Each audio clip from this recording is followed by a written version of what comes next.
Good morning. It is Tuesday morning, May 9, in the year of our Lord 2023. And my internet seems to be working. My webcam is not cooperating. It wants to do its own thing and not go where I put it. Oh well. It's a little chilly. Not cold, but certainly not warm. And sorry. Um, is reality really real? Well, if you asked Philip K. Dick, he'd say certainly not. Why? Well, in a speech in Metz, France in 1977, he told us that we live in a computer simulation. And people thought he was nuts, but now people say he was prophetic.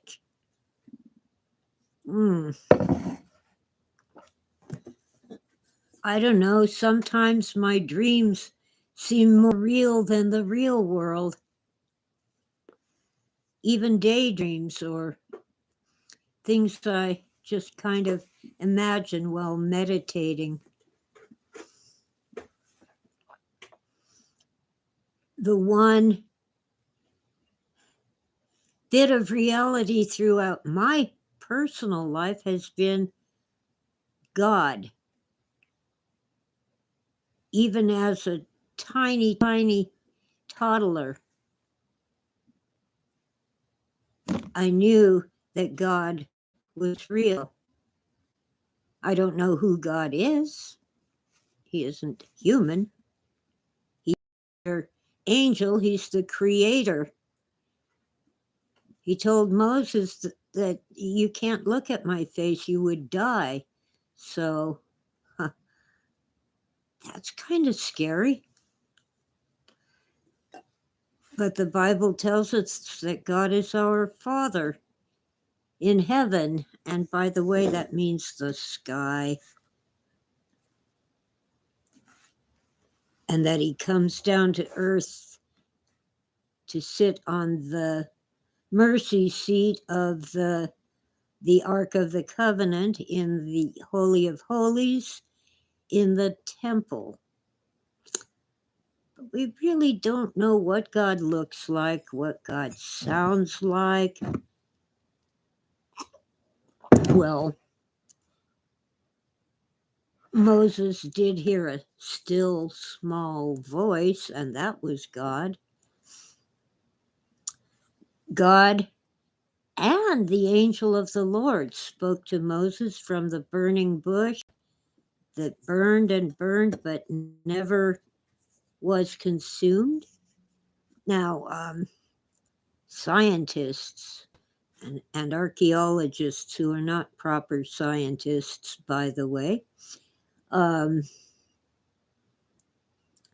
they have a long history of grave robbing in the name of science, air quotes. They tell us, oh, well, there's this creosote bush that grows in that area, and that explains the burning bush.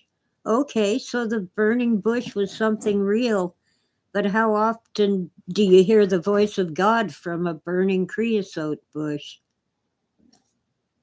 They have not proven that it was not God. What they have proven is that God chooses not to violate natural law. It's his law, after all. Gravity is God's law. Do you know that Newton didn't know what gravity is? When asked, he said, I don't know, in a fancy Latin phrase, which means hi Howard. I got my first wonderful chatter in the chat. So, in some sense, reality is not real. Perhaps it's a computer simulation, as Philip K. Dick told us.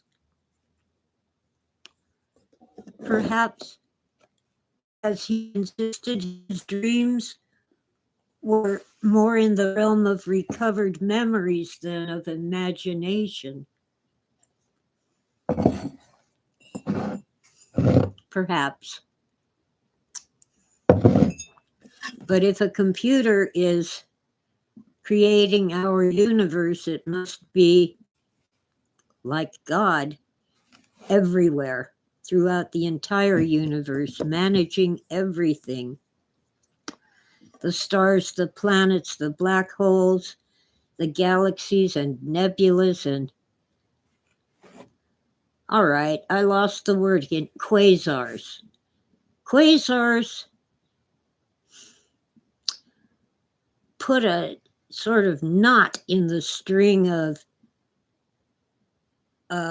expanding universe. They are quasi-stellar objects, very, very far away. And even though you might look at a photograph from a telescope and say that they are awfully dim, they're actually awfully bright for the distance they are from us. They have this huge redshift, which says they're very, very distant, very far away, that they shouldn't be that bright if they are that far away. It's been a thorn in the paw of the lion of science, air quotes. And they really haven't solved it. They've tried to say, well, they're collapsing, and that's why they have this huge redshift, and yet they're bright. And many astrophysicists have tried to find other explanations for the redshift, which is how we measure the distance of a shining object, a star or a galaxy.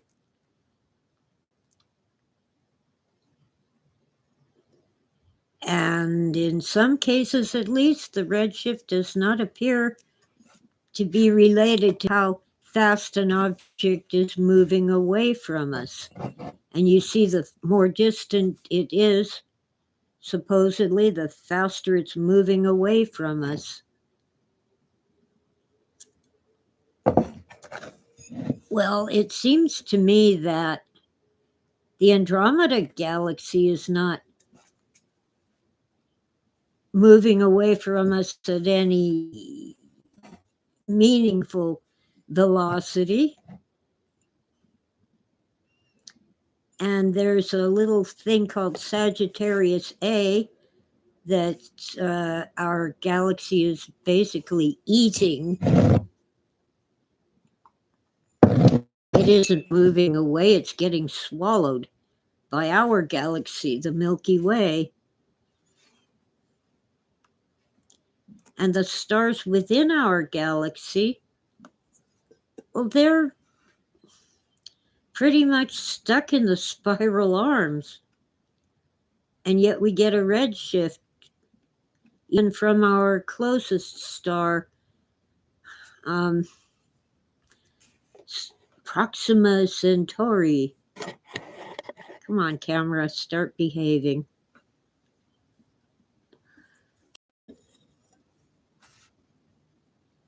I don't know. It seems to me that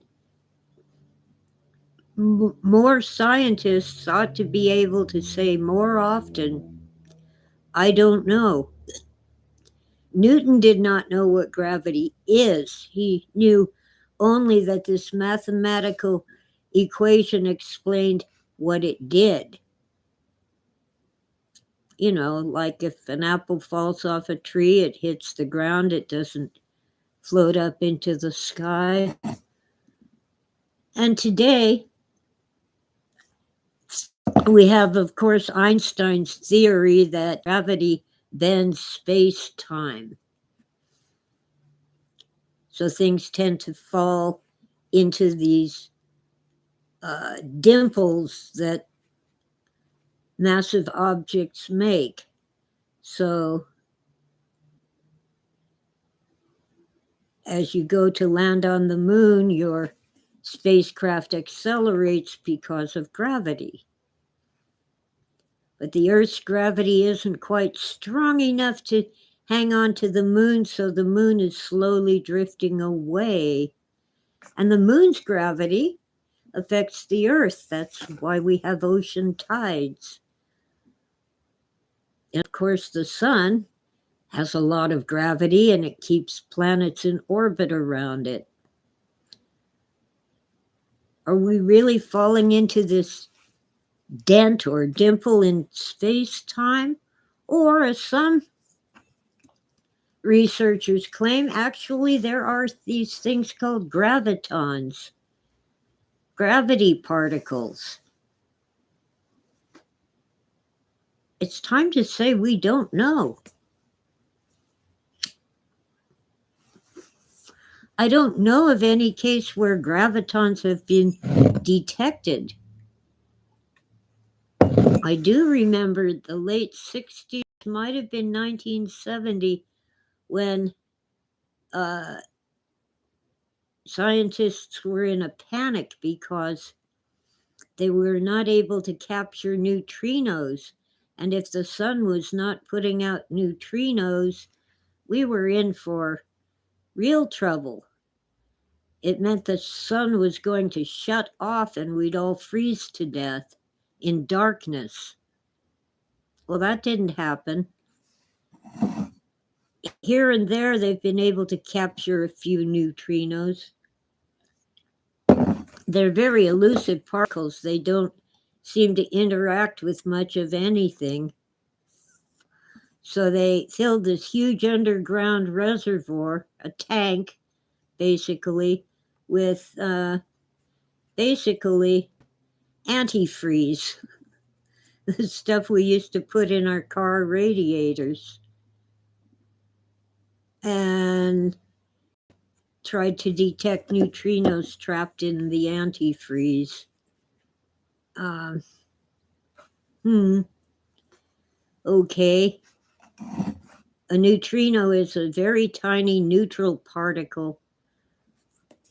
And then we get to subatomic particles. Yeah, we know protons and neutrons are in the nucleus and electrons orbit around them, but there are other smaller particles that electrons, neutrons, and protons are made out of. Well, hi, I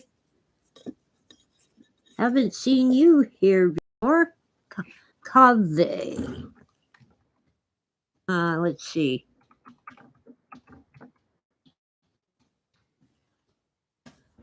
How can solid objects be real? How can they be solid? When the atoms they're made out of are more empty space than actual matter. Oh, yeah. Oh, Jason. Jason and Melody. I thought you had a place. Oh, bummer. Did it? Well, life sucks.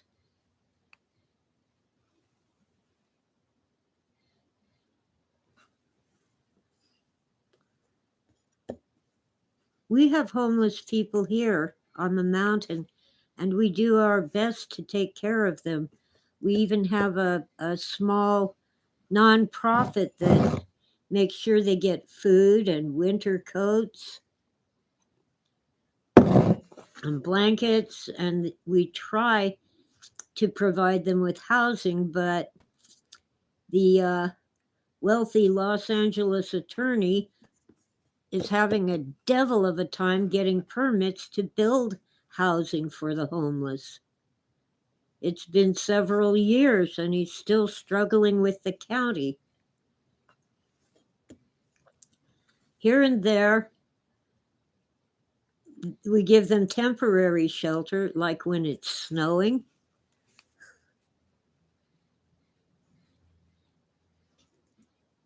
Oh, yeah. Oh, man.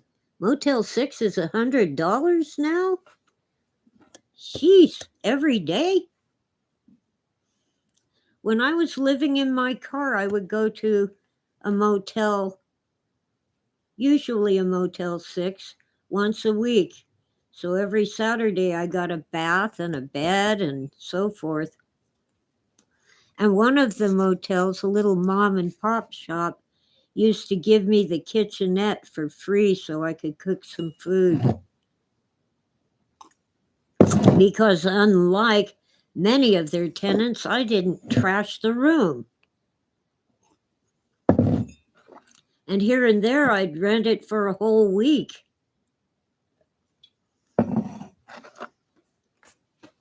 Yeah, 3-year waiting list for housing. I ran into that when I was, I had a 2-year-old and I was broke, and his dad didn't have enough money to help us. And by the time I came to the top of the waiting list, I didn't need it. I didn't qualify anymore.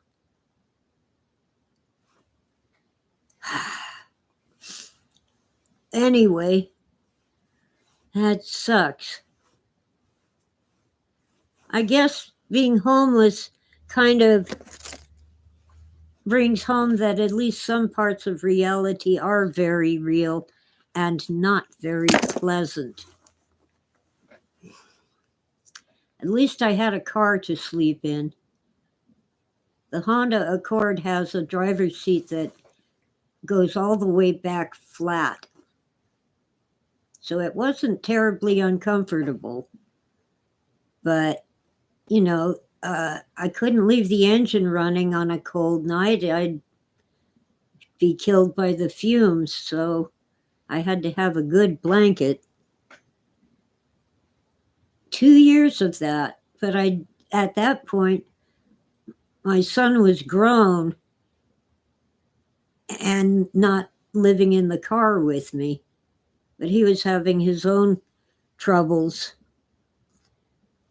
trying to raise his young daughter. Anyway, I finally rented a room because I couldn't get the deposits together for an apartment.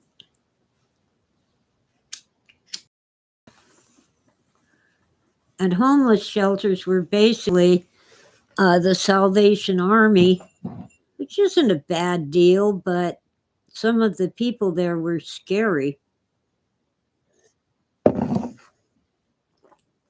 Yeah, I'm having trouble writing my books, and I actually have what you call a tiny home, 400 square feet, which is what they want to build for the homeless. Well, heck.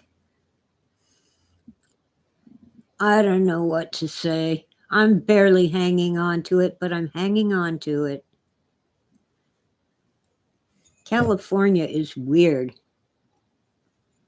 If you work for a living, they make sure to take so much money that you end up homeless because of taxes.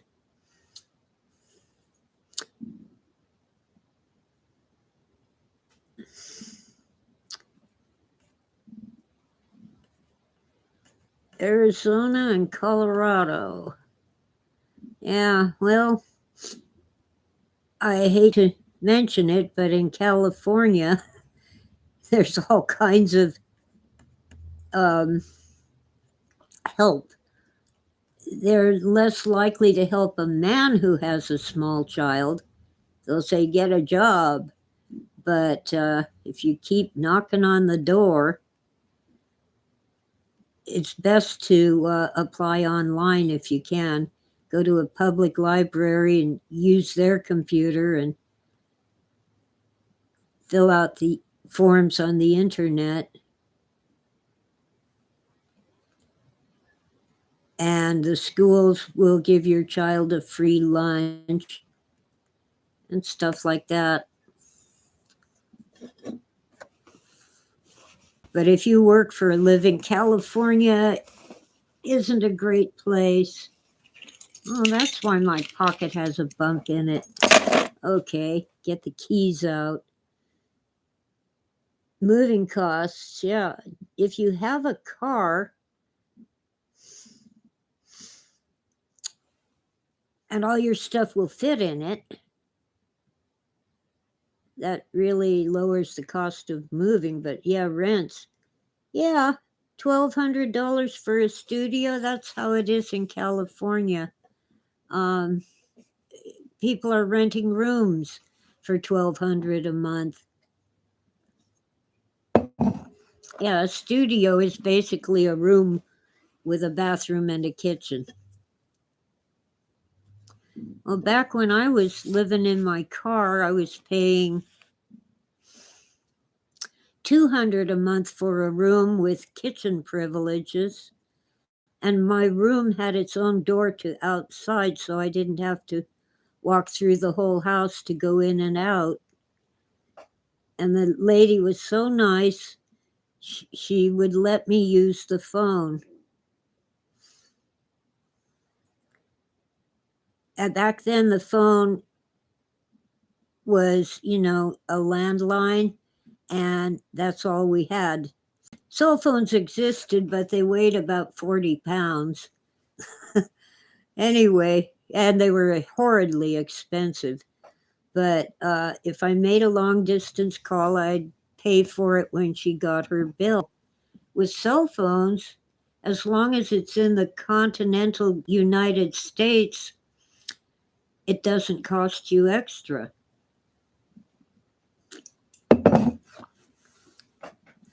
Yeah. Well, I don't know what to tell you.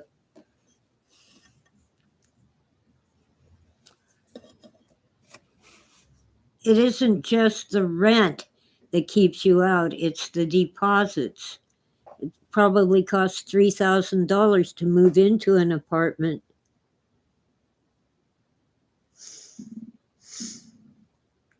Oh, well, I hope you get a good job and you keep the job and get a solid financial footing.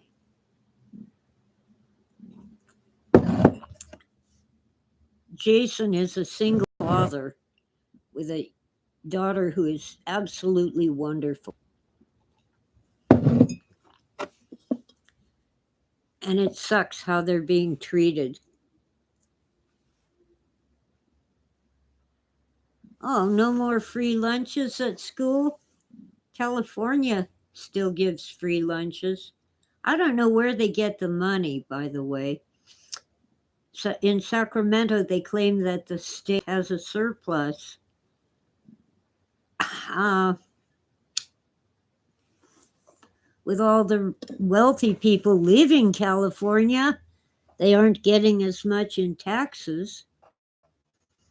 I guess it's that they are not spending the money that was designated to repair our roads and build reservoirs to hold the rainwater so we wouldn't suffer so much in a drought. California, according to my grandparents, had a 7-year cycle of drought and flood. Nowadays, I think it's more like 10 years. But basically, California just came out of 3 years of drought, and we got smacked with snow and rain and hail and wind from October to April. We actually got a little snow in May. It was just a dusting, but it was a reminder that we don't control the weather and we are not in a drought. Not anymore. But most of the rain and the melting snow goes out into the ocean because the state of California does not employ sensible water management.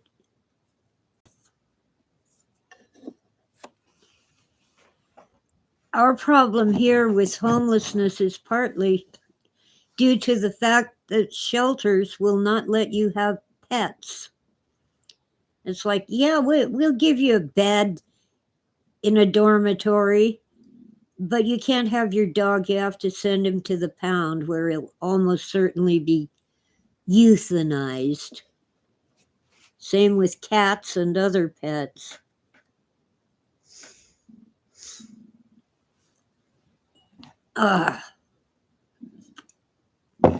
Yeah.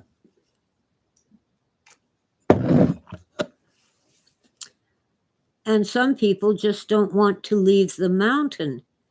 They grew up here, and there's no shelter on the mountain, and the county is just refusing to issue permits to the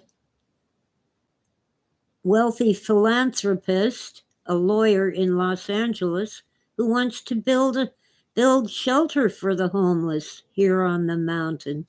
He's bought the land, and it just sits there, a vacant lot with a 12-foot chain link fence around it,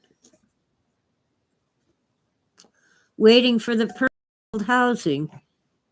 He also wants to build some kind of business, like a hotel. One of our 2 motels in this town, not counting the bed and breakfast, the motel has been converted to month housing, and that has helped some homeless people, those who have jobs.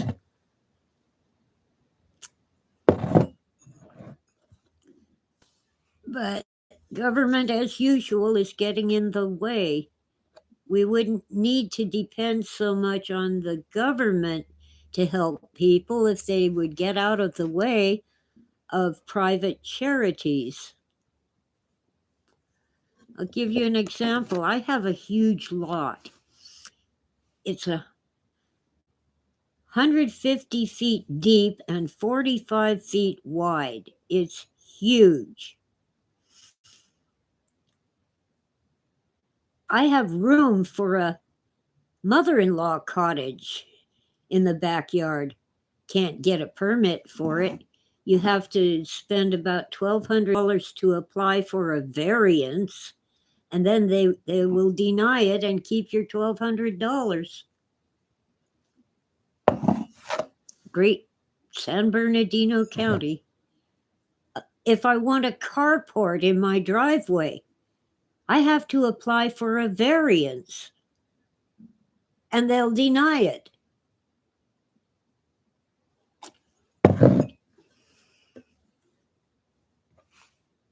So if I had a car, it would be parked outside because I don't have a carport.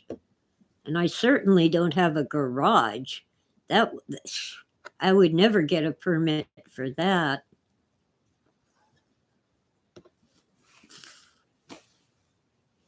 And if a disaster destroyed my house, I would never get a permit to rebuild. My lot, according to the county government, is too small to put a house on.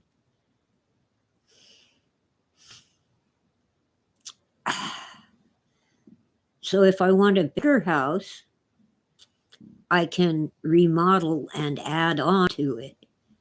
But if this house were destroyed in a disaster, I would be stuck with an empty lot and never get a permit to rebuild. So my insurance would pay for it.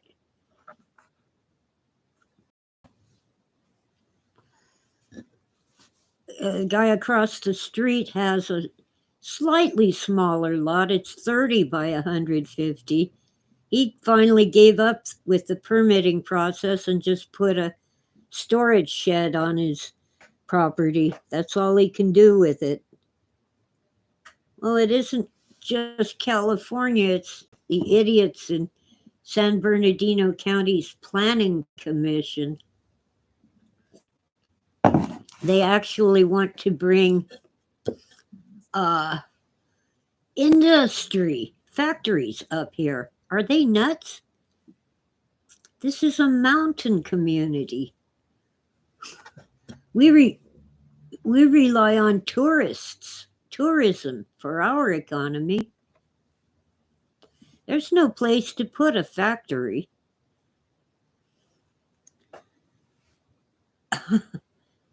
Yeah, right. We have gift shops and antique shops and a florist, couple of florists. We have 2 smoke shops within a block of each other. I'd like to have a talk with the guy who built the second one. Hi, Top Rankin.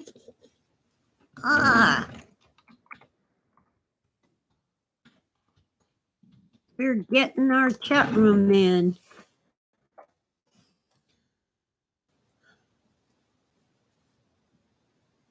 Yes, it's a great morning. I'll tell you, government isn't real. Idea.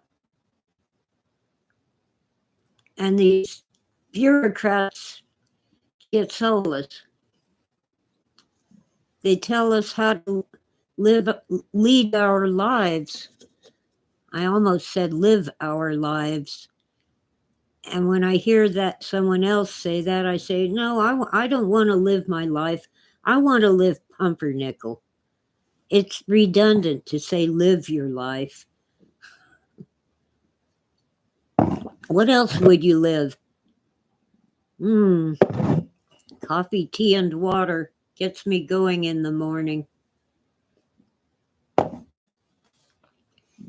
Well, so my desk is solid wood. I think it might be real wood. I'm not sure. Nah. The sides definitely are real wood. Not sure about the top. And yet, the atoms that make it up are more empty space than matter. So I kind of think space is not empty. It is something, it's the medium they used to talk about before the 20th century. There's another word for it, and it escapes me at the moment. But that the Michelson-Morley experiment, in which the gravity of the sun bent a light wave coming from a star, those who believe that space is a medium claim that no, it's not gravity that bent the light. It was the fact that it slowed down because space is not empty. And it slowed down while traveling through this substance, the medium. After all, if gravity is the result of massive objects making dents or dimples in space-time, exactly what are they denting? Empty space? Makes no sense. But that's science, air quotes.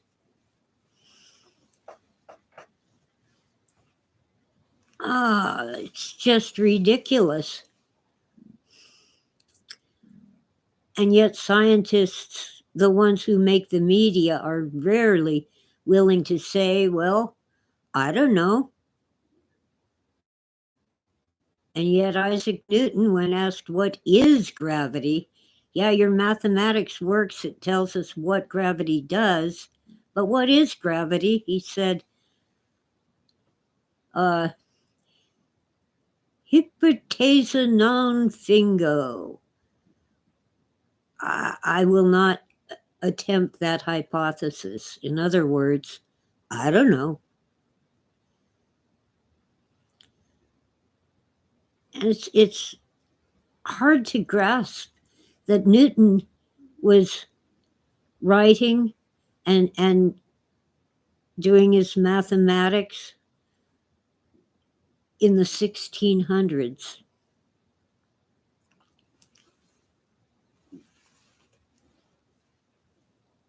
$400 ago. And back then, mathematics was science. And even now, you can't really do science without mathematics.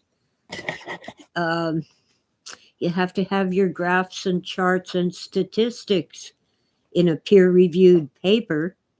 And yet, scientists, air quotes, insist that mathematics is not a science. Well, back in Newton's time, they called themselves natural philosophers, not scientists, but I'll go with scientist when I point out that Copernicus was not harassed by the church. He was a church official. I think he was a prelate. And he came up with this theory that the earth goes around the sun and the sun does not go around the earth. It was the scientists who rejected his theory and his model, not the church. And nobody persecuted Copernicus. Nobody. And then we get Giordano Bruno, who was imprisoned for 7 years and eventually burned at the stake. It was not because he supported the theory of Copernicus that the earth goes around the sun. Bruno was a Jesuit who left the church without going through the bureaucratic process of giving up his status as a Jesuit. And he toured Europe giving speeches and making lots of money. And he was practicing black magic. And the inquisitors spent 7 years trying to get him to recant and repent, and he wouldn't. So they finally gave up and killed him. And that was stupid and vicious and mean and so forth, but it was not because he said the earth goes around the sun. And by the way, Father Malachi Martin, who had been a Jesuit and got released by the Pope, said the Jesuits are evil. And they are the ones who do most of the science that the Catholic Church engages in. They have that telescope in Arizona and all kinds of stuff. Well, anyway, and then we get to Kepler, the astronomer. The church didn't bother him when he said the earth goes around the sun, but the scientists raised a stink. So he said, well, okay, maybe the sun goes around the earth, but when you're calculating the orbits of the planets, this model makes the mathematics much easier to do. He was not persecuted. Yeah. Art Bell introduced me to Father Malachi Martin. I wanted to say Malachi, but he himself said his name was Malachi. Ends in an I. Anyway, yeah, he was very old and fell down the stairs, and the usual story with elderly. He was in his 90s. You break your hip and you die because you're old and your body just can't take it anymore. But yeah, it's likely that somebody pushed him. But I don't know for sure. Anyway, let's get to the big one. Oh, heck. Galileo. Imprisoned for the rest of his life on his lush estate in Italy. Yeah, sure, he couldn't leave his property, but he was not suffering. He was wealthy. He had servants and so forth.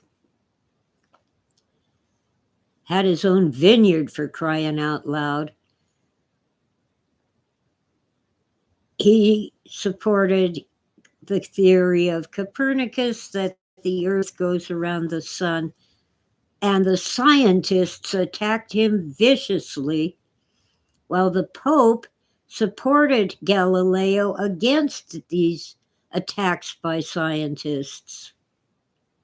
Until Galileo foolishly insulted the Pope and several of his family members by calling them stupid and ignorant.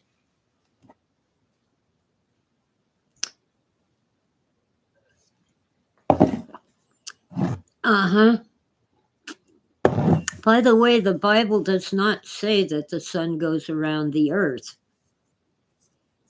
It describes what people saw, and even today we talk about the sun rising and setting. It rises in the east and sets in the west, even though we know full well that the earth is spinning on its axis.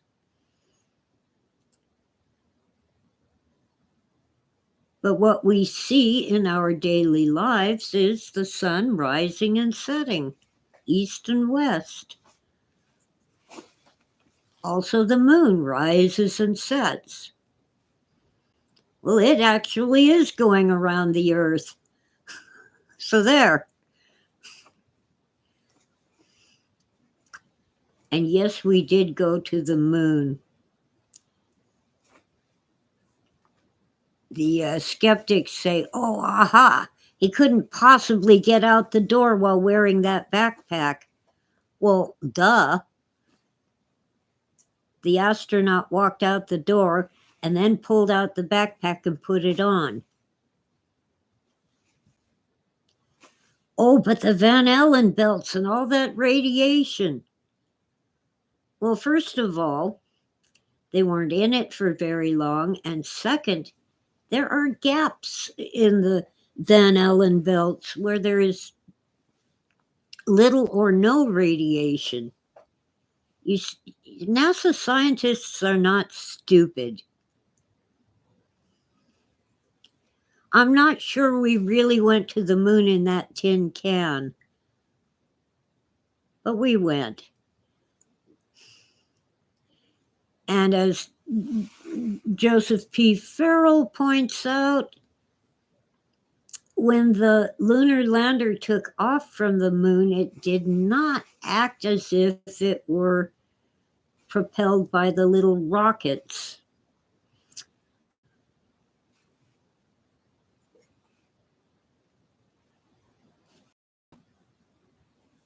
Rockets generally sit there, build up power, and then start moving and go faster and faster. The lunar lander just kind of went poof at a steady velocity without acceleration. It was weird. But frankly, we sent men to the moon. We didn't send any women. Strange.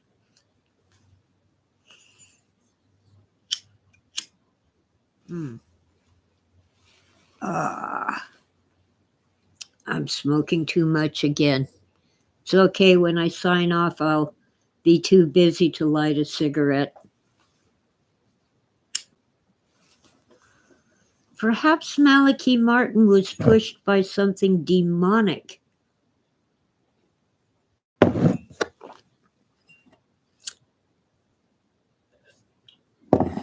Demons don't like it when you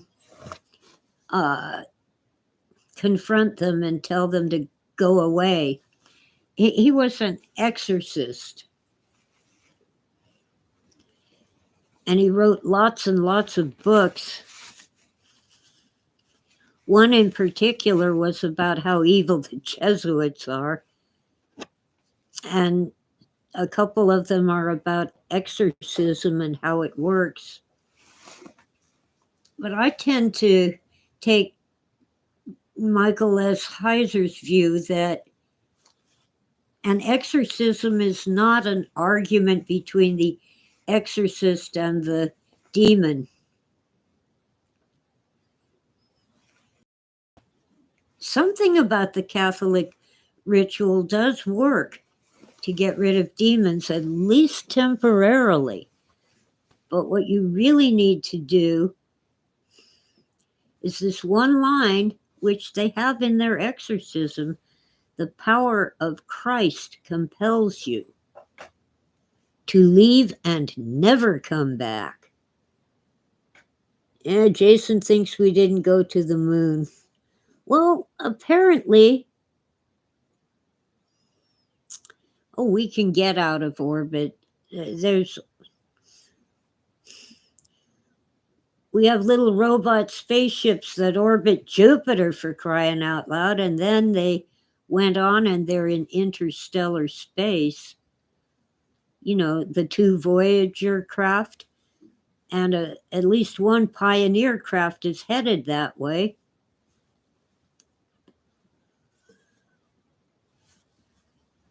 The problem is keeping the people alive when you leave orbit, which leads me to believe that they had a technology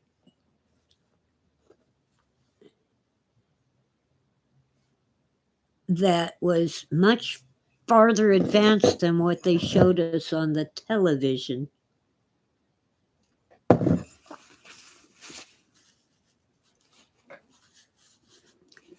By the way, my father worked on a Gemini capsule during the period when the Mercury and Gemini programs overlapped.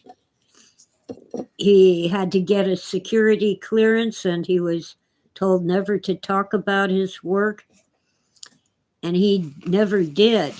But he did talk about making hinges for a door, and I believe that was for the space capsule.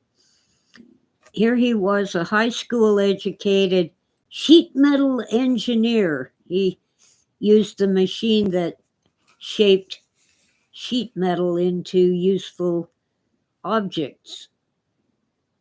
And these college educated engineers were asking him, will this hinge work? So Dad, being practical, said, well, let's make one and see. The scientists didn't think of that. It reminds me of the story of the filming of Robin Hood, the old one with what's his name? Why can't I remember? Douglas Fairbanks, not Junior.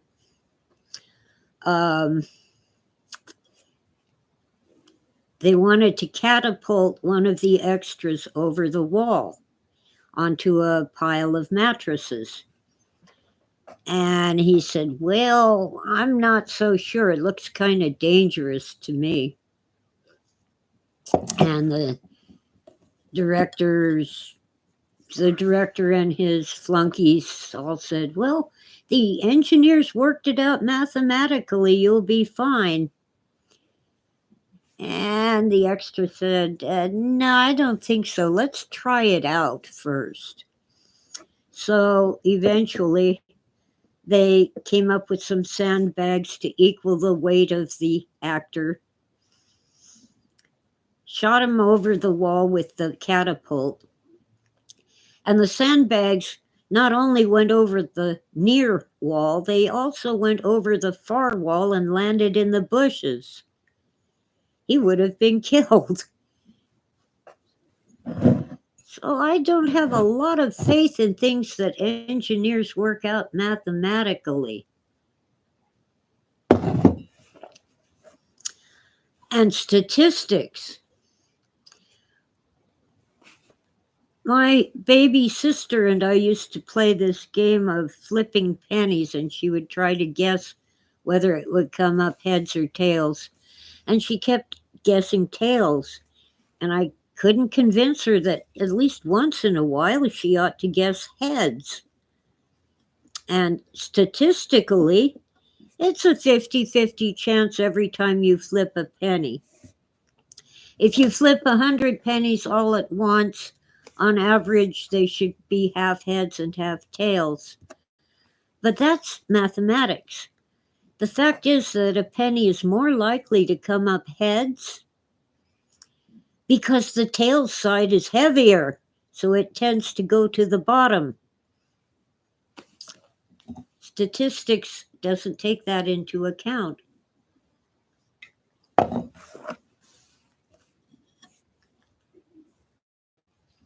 And our random number generators, the computer programs that spit out numbers, it's really pseudo random.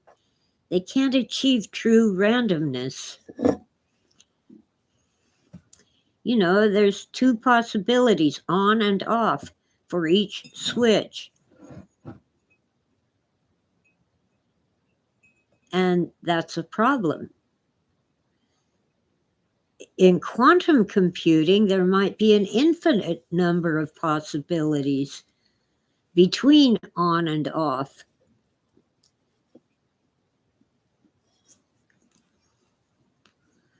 And there aren't. We can only get close to infinity. And yet our universe seems to be infinite. I say seems because we can't make any observation that would confirm infinity. Is infinity real? Is zero real? Is there really any place in our universe where there is nothing? Empty space contains energy, tons of energy.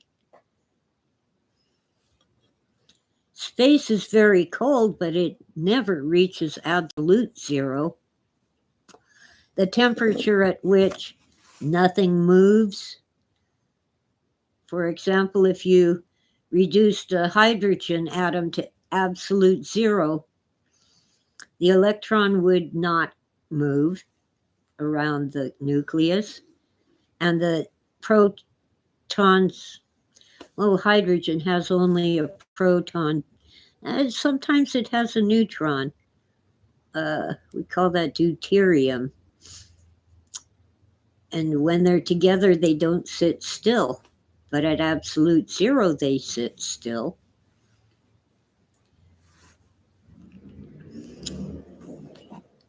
But we can't achieve absolute zero. It's simply a mathematical concept. I think at this point we can get within 100 degrees of absolute zero. 100 degrees Kelvin. But we can't get there.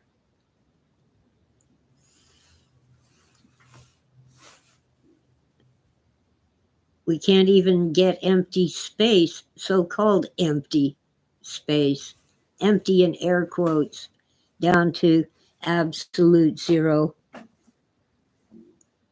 Jason says our universe is finite. Yeah, God created the heavens and the earth in the beginning. There's a beginning and an end. True, Jason. One, I forget which one, but one scientist, when he learned about the Big Bang Theory in the 1960s, said, well, I didn't need all this scientific equipment and research. All I needed was the first sentence in the Bible. In the beginning, God created the heavens and the earth.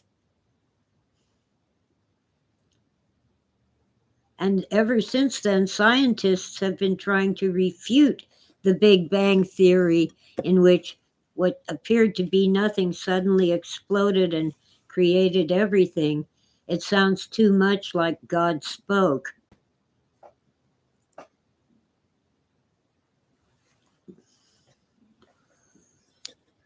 Howard stepping out for a moment and shall return.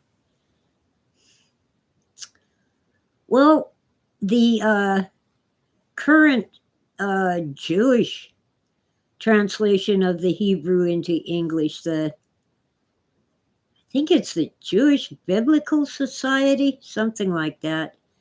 Their translation says, when God began to create the heavens and the earth,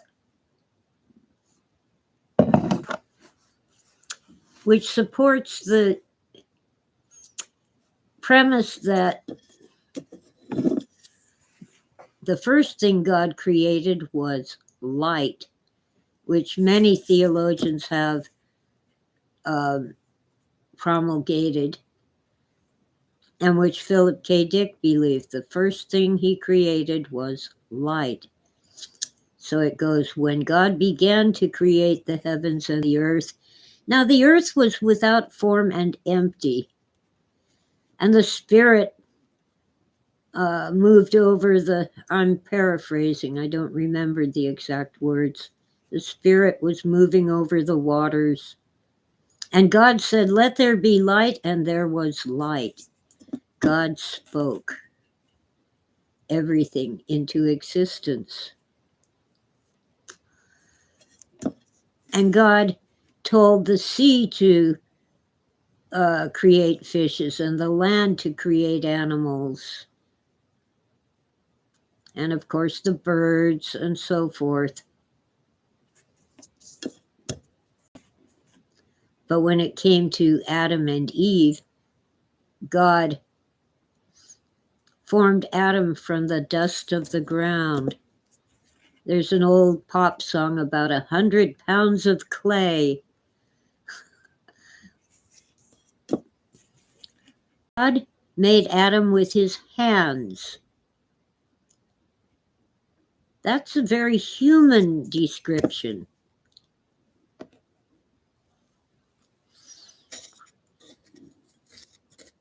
We have this in the Old Testament. The angel of the Lord is often described as being there, and this angel is God, but he's with God. And the fact that we use masculine pronouns does not mean that God or the angels have gender as we understand it. It's just the way the language works. DoorDash.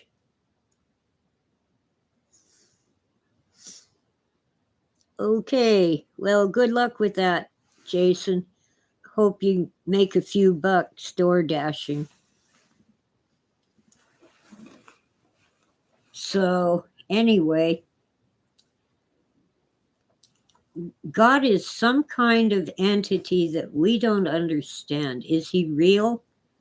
Is God real?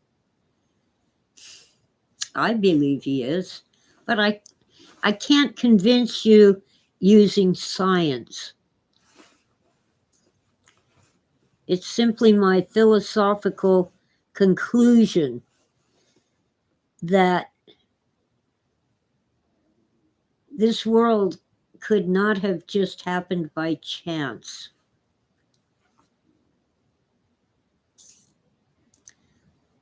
And Darwin's theory of evolution does explain how finches can have beaks of different sizes and shapes, but they're still finches. They don't turn into cats or hippos. They're finches.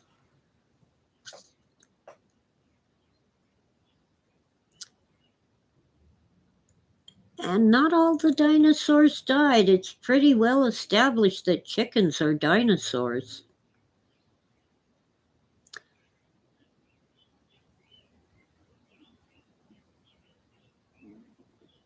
And a few other creatures like the Komodo dragon. But why did the dinosaurs die? Well, maybe it was a meteor, maybe it was volcanoes. We don't really know. We just have our best guesses. They're educated guesses, but we can't be sure. We do know that there was this flood, this worldwide flood. Not only the Bible, but cultures all over the world have myths about the flood and how the whole world was flooded and one man. Well, I'm convinced that Noah had a boat and he brought the animals on board along with his whole family and they survived. I just find it difficult to believe that he was the only guy who had a boat. Even Native Americans have this myth of a man with a great big canoe who saved his family in the flood.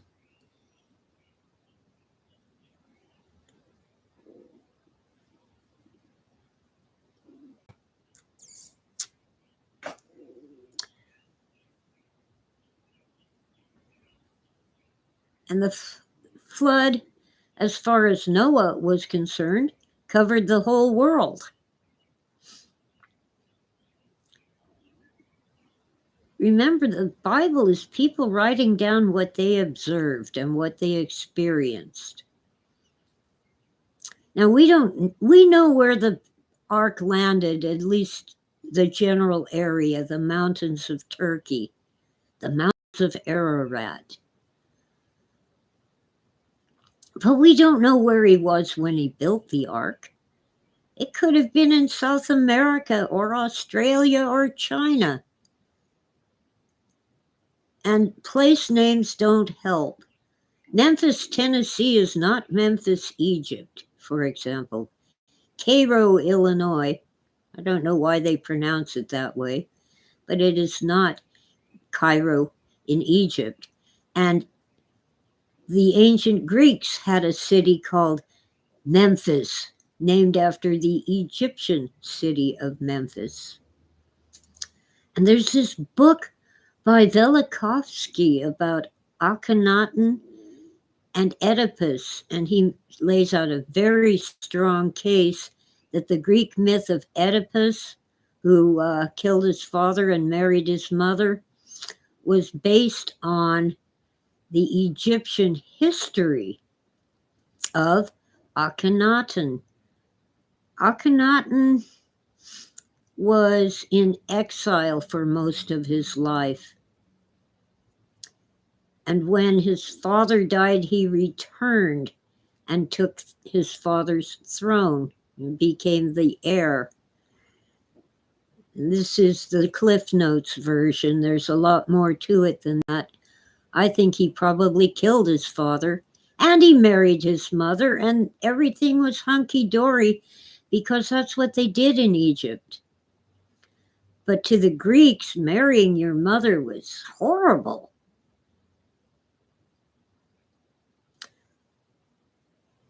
And the Greeks were probably Israelites from the tribe of Dan.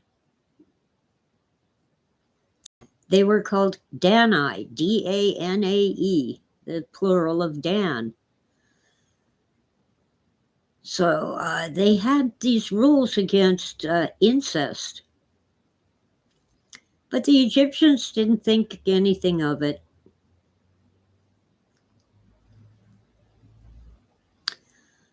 Anyway, there's a good possibility that Akhenaten's son,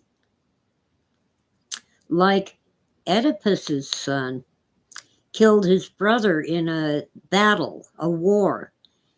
These twin sons, or no, the two sons, one was slightly older than the other. They battled for the throne.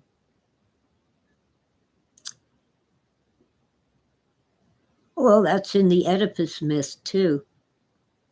His sons battled for the throne.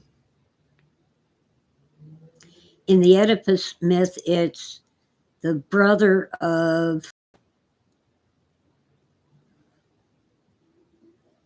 Oedipus's wife/mother, who decided this particular son should sit on the throne. In the Akhenaten myth, it was the high priest who decided that Tutankhamun would be the next pharaoh. So if you can find it, I got mine from a used bookstore. I'll bet it's on eBay, maybe on Amazon. Oedipus and Akhenaten by Velikovsky. It's an amazing study of ancient myth. And the Greeks were strongly influenced by Egypt. They had a flourishing trade going on across the Mediterranean. The Mediterranean Sea was not a barrier, it was a highway. It was easy to get back and forth on a boat, difficult to travel by land. Even when they had wheels, you know, they had to depend on horses and oxen to pull their carts. And such roads as did exist were not very good roads. It used to take days, for example, to go from Pennsylvania to Michigan in the United States. Well, now it's a couple hours. Totally different in ancient times. Travel was easy on the water, very difficult and slow on the land. The Magi, for example, who came to see the Christ child, they saw his star, and by the time they got there, he was 2 years old.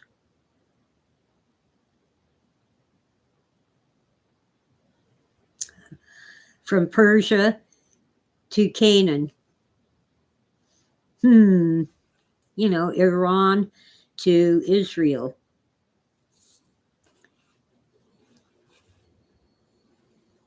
It's a short hop for a jet.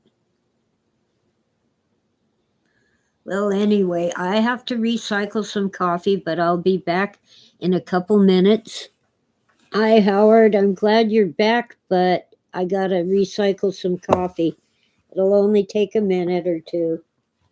So hang in there. I'll be back.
Okay, dum-de-dum, I'm coming back slowly but surely.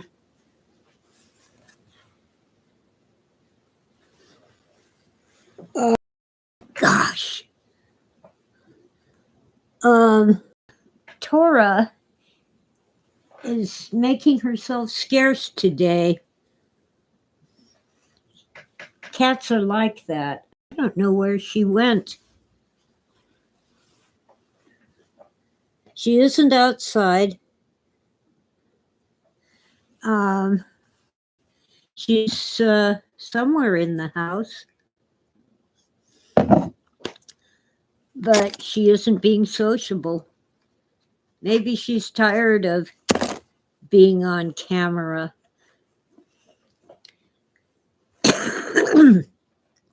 I should make some cat videos, but every time I pull out the cell phone to take pictures, the cats disappear.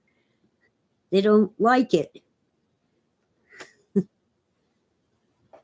Oh, wow. So where were we? Oh, yeah. The historians of the ancient past just seem to be totally against considering the stories that the people tell. Like the North American Indians who say that some of their people went to Siberia.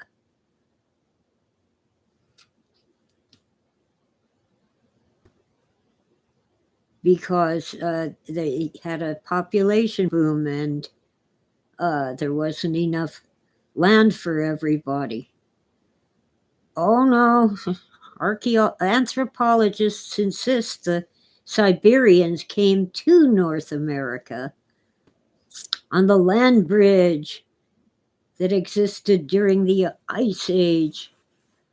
Well, actually, we're still in the Ice Age, but it was a major glaciation. There were icebergs all over North America. The Washington state, like Seattle, was under a mile of ice. The Great Lakes were frozen over. Some say they were formed by glaciers digging into the soil. Well, that seems like a pretty stupid thing to do, to cross the land bridge to a place that was covered in a mile of ice.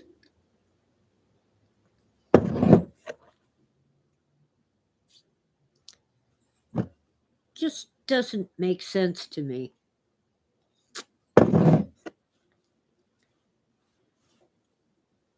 However, it's possible that the Inuit, the Eskimos, apparently they're two different ethnicities. It's possible that the natives of the North today did come from Siberia. But that doesn't mean that the Cherokee and the oh, come on, Apaches, and all of a sudden I can't think of the names of our North American Indians. Well, it doesn't mean that the tribes in Arizona and Oklahoma came from Siberia. They say, on the contrary, some of their people went to Siberia. Lakota Sioux, yes. Well, Lakota Sioux might be more related to Siberians, but is it because the Siberians came here? Because they went to Siberia? DNA analysis has shown that most of our American native tribes have an awful lot of European DNA.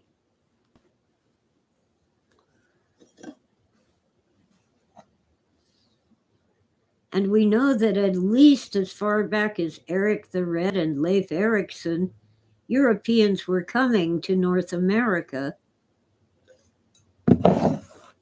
But some of the eastern tribes have traditions saying that they came here from Europe originally. Well, the Sioux actually used to live near the Great Lakes, probably in Michigan, and a fierce tribe drove them out. And that's how they ended up in the Dakotas. Anyway, yeah, the Louisiana Purchase, before that, there were lots of French trappers because it was French territory. Most of the central United States belonged to France, not Mexico, by the way, and not Spain had colonies in California, Mexico, and Texas. I'm not sure about Arizona and New Mexico. But after the United States bought Louisiana, which was huge, it was a huge swath of the United States today. A lot of American pioneers entered this new land where the French had basically trapped animals for their fur to make hats for wealthy ladies and warm jackets, which are important in Europe. It gets cold in Europe, even in France and even in Italy. But today, we're all a mix of all sorts of things. My DNA actually shows like 1 or 2% Greek and Eastern European and Scandinavian. Well, Scandinavian makes sense. The Fosters, like my grandfather, were originally Norman French who came to England with William the Conqueror. But Greek? How'd that get there?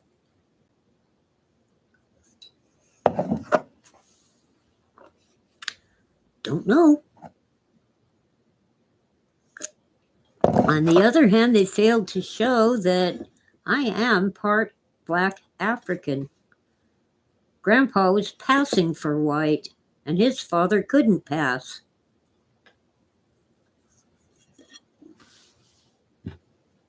Who knows? Now, the Cherokee is questionable because our parents might have told us we were Cherokee because that's what they used to tell their children when they really meant black. But it's possible that my ancestor's white wife was Cherokee. Anyway,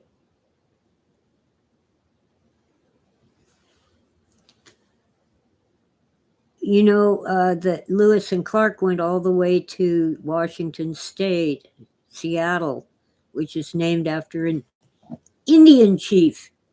So there. We call them Indians because Columbus said he was in the East Indies and he was really in the West Indies. Native Americans. We had to buy a lot of land from Russia, big chunk of Northern California and Oregon. We got the better part of the deal. Oh, and Alaska. That was a big scandal. You paid how many millions for Alaska? Are you nuts? And today, the state of Alaska not only doesn't have income tax, it also pays all of its citizens royalties on the oil. Of course, those royalties have dwindled down to almost nothing because of environmental restrictions on drilling for oil. What would we do if we had to depend on solar and windmills today? Well, the state of Washington gets plenty of electricity from hydroelectric, dams with uh, generating electricity from the water flowing through them. Well, the environmentalists now want to get rid of hydroelectric because it interferes with the natural flow of water. Yeah, it prevents floods, catastrophic floods that kill people and wipe out farms and towns and cities. Gee, we don't want to stop that, do we? The fact is, solar and wind both require tons of fossil fuels just to produce the materials they're made of. Oh, hi, Viken. Let's see. I have a hard time typing and talking at the same time. Okay. On top of that, especially with solar, but also with wind, you're supporting slave labor in China and child labor in the Congo in Africa.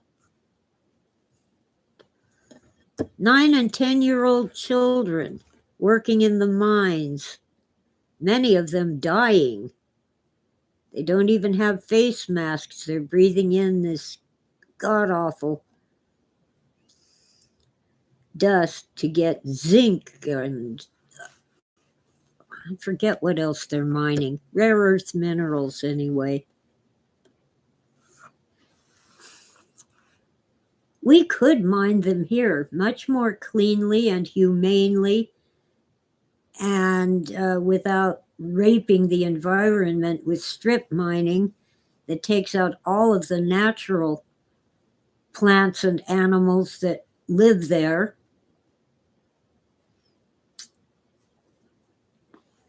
But no,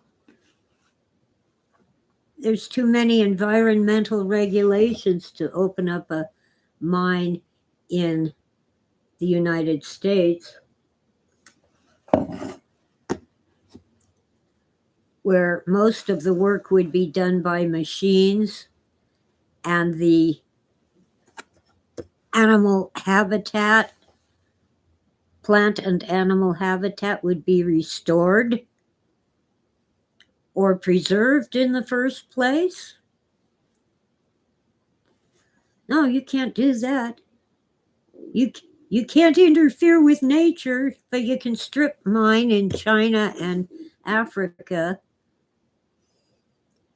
with slave labor and children. This world has gone nuts. It can't be real. It just can't be.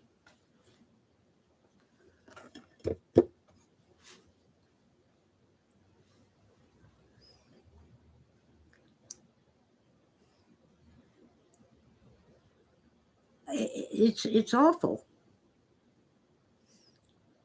Being run by the insane asylum, the inhabitants of it, the inmates. They successfully waged a coup against people with common sense. You like my colors? Well, I like purple. I like blue. Blue, green, and purple. It isn't terribly warm by most people's standards. 50 to 60 degrees. It might get up to 70 in my house by the afternoon. But it isn't cold. It's sunny again. But they claim it's going to get colder by the weekend. really cold and windy. And I have all this mess to clean up in my yard between the rain and the snow, plus the wind. My yard is an ungodly mess. And every time I set aside a day to go out and putter around and clean things up, it rains again. And once it snowed in May. Yeah, I'm getting healthier all the time. I've taken charge of my own nutrition because the nutritionist is nuts.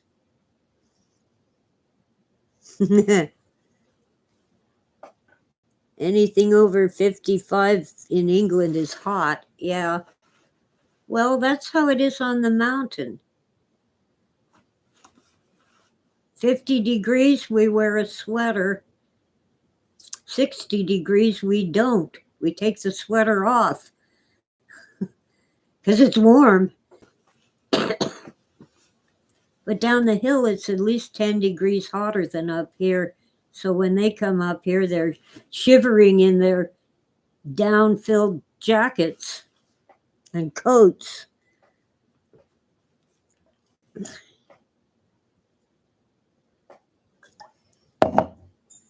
Anyway,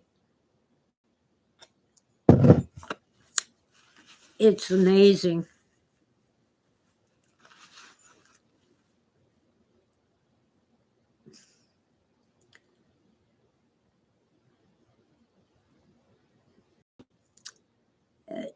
Totally amazing. Oh, an hour and a half in, and we're talking about all sorts of things.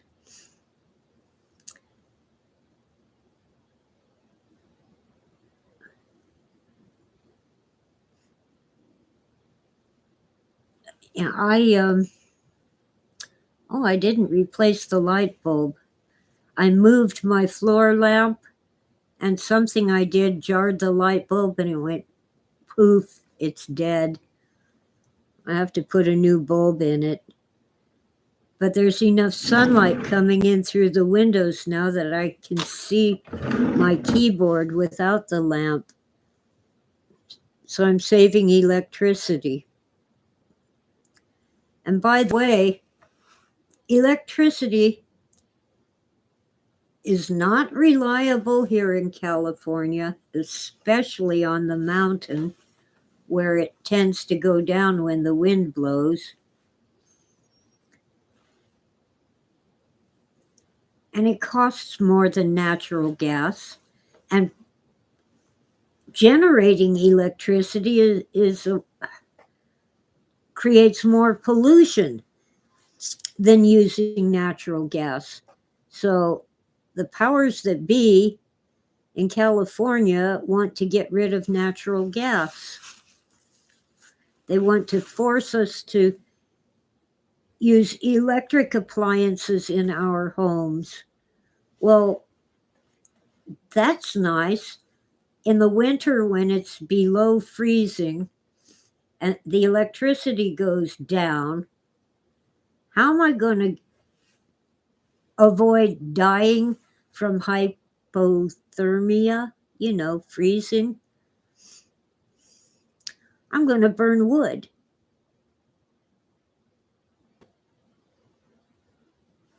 Which is even worse. In Africa and other large parts of Africa and other poor countries like in Asia and the Pacific Islands, they're screaming for electricity and gas.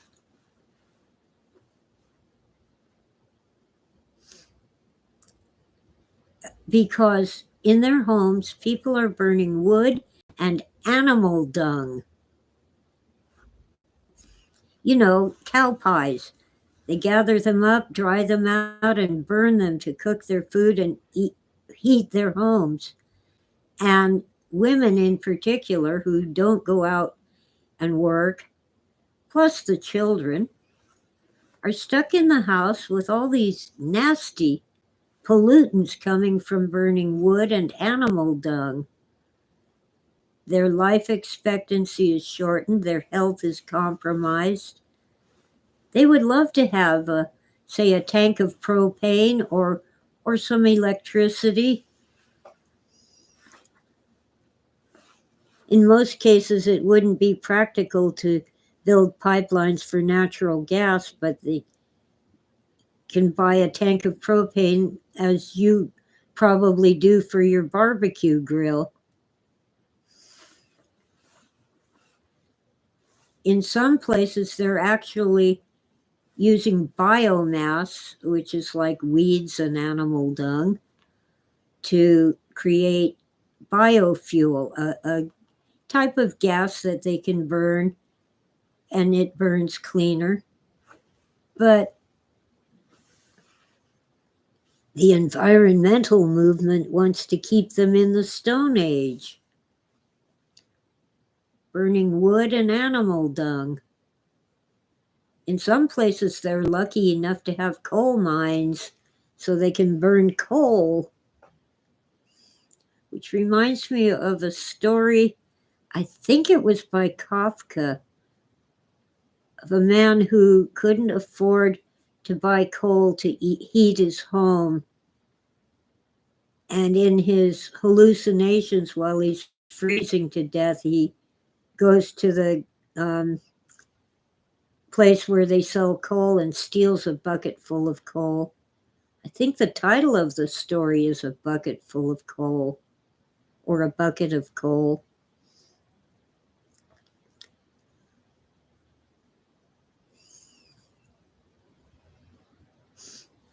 We have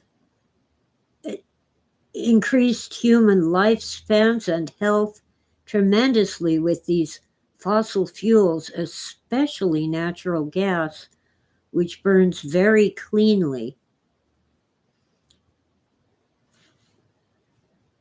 Did you know that refrigerators originally did not work on electricity? They worked on propane.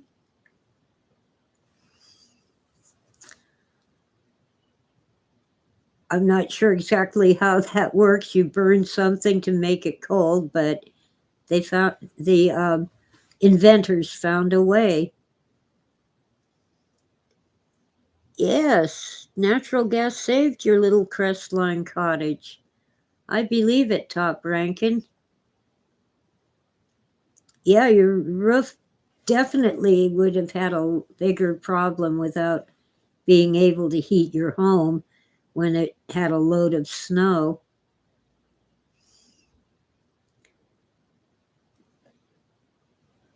The Goodwin's Market roof collapsed. It was not a flat roof, it had a peak, but the beams, the posts underneath that were holding it up, gave way under the weight.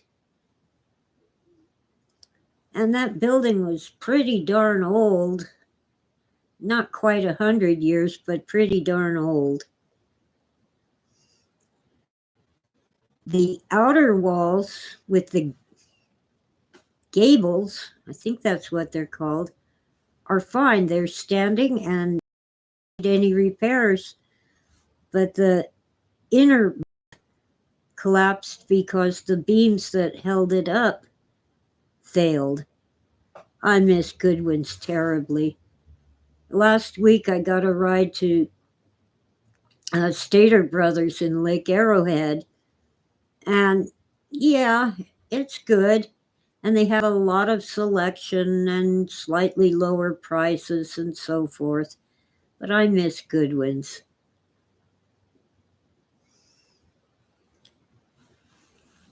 Also, nobody was harmed when the Goodwin's roof collapsed.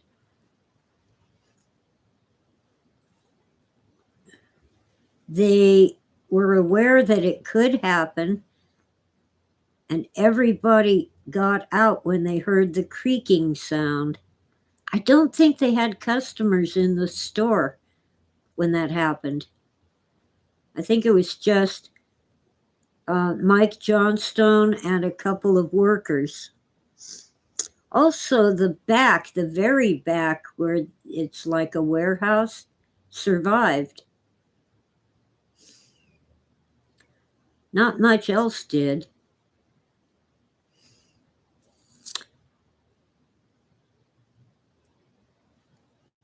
But they are rebuilding. They claim they can do it in a year. I suppose they can if the county will get out of the way with all their permits and inspections and stuff.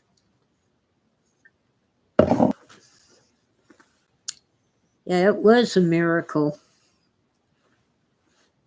There was one worker in the back, and he heard the creaking and got out.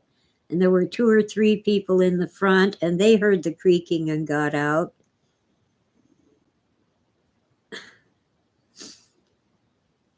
But the very back, I don't think it was affected. It's under the part of the roof that held, because it wasn't dependent on the beams, the posts. It was attached to the outer wall.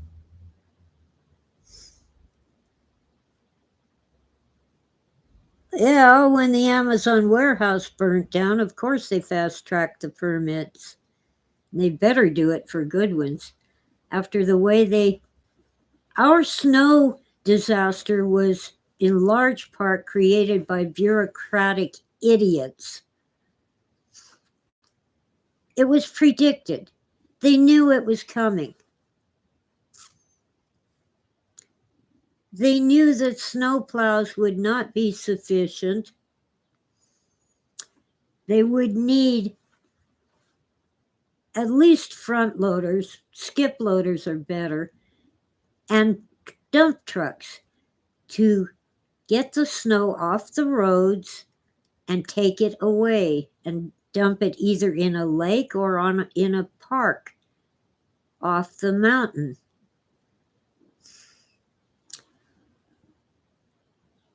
Well, the county didn't do that. They waited for the state and FEMA to do it for them. And they got all kinds of money for this county because of the disaster.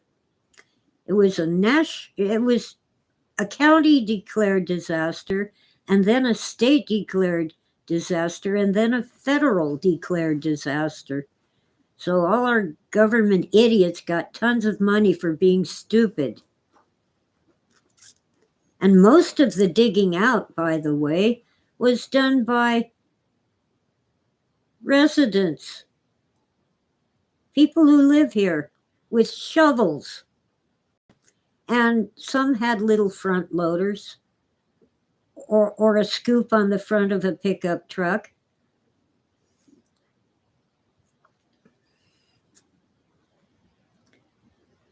But for example, the county, well, Caltrans doesn't plow the roads here in the residential areas, only the state highways.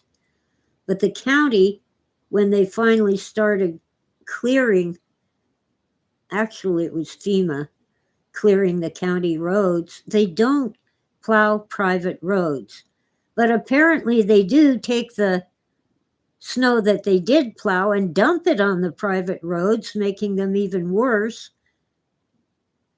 That's illegal. They're not allowed to do that, but they did, because there was no place to put the snow, and there were not enough dump trucks to take it away. Yeah, typical. The government profits from human suffering. Now, I wasn't all that bad off, even when I couldn't get out of my house. I had heat and light and food. I did run a little low on cat food, but, they didn't starve. I finally got the Baptist church to send someone to dig me out. just a little footpath about 2 feet wide from my front door to the street. That was all I needed. My roof has a peak, and the snow would slide off of it, making the snow mountain in front of my front door even bigger, but my roof had no problem. As long as I kept the heat on, the snow would keep sliding off. Yeah, it's ridiculous. This just can't be reality. This is somebody's idea of a joke. Fortunately, most residents of this mountain are used to being on our own, because even though we pay higher taxes based on the theory that we need more services, we don't get the services that we pay for.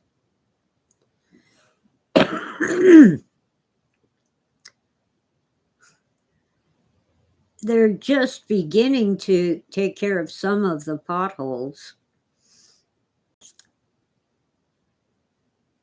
And we have huge potholes. Some of them are like 6 feet long and 4 feet wide.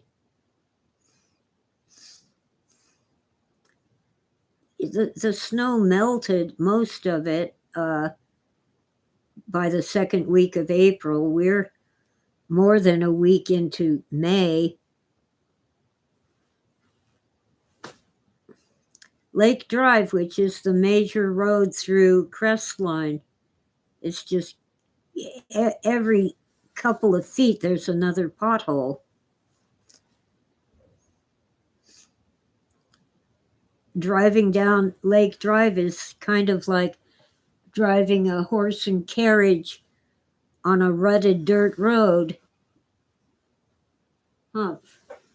I'm trying to get a look out the window. Whatever that was, it wasn't here. But they'd better fast track Goodwin's. I noticed too the mini mart at the Shell gas station has fresh produce now, and a new rack of sandwiches and little cakes. I got a carrot cake. Carrot cake with cream cheese frosting. Yum. Top Rankin is about a mile away from me.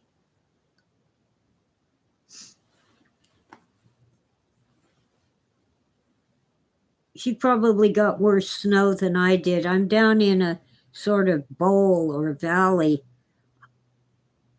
and she's closer to the rim, which is at least 500 feet higher, and therefore got a lot more snow.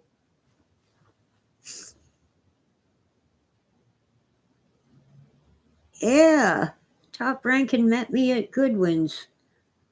I had sort of met her husband through Walter Bosley, but I spent most of that day talking to Joseph Farrell. We were the only smokers in the group, cigarette smokers.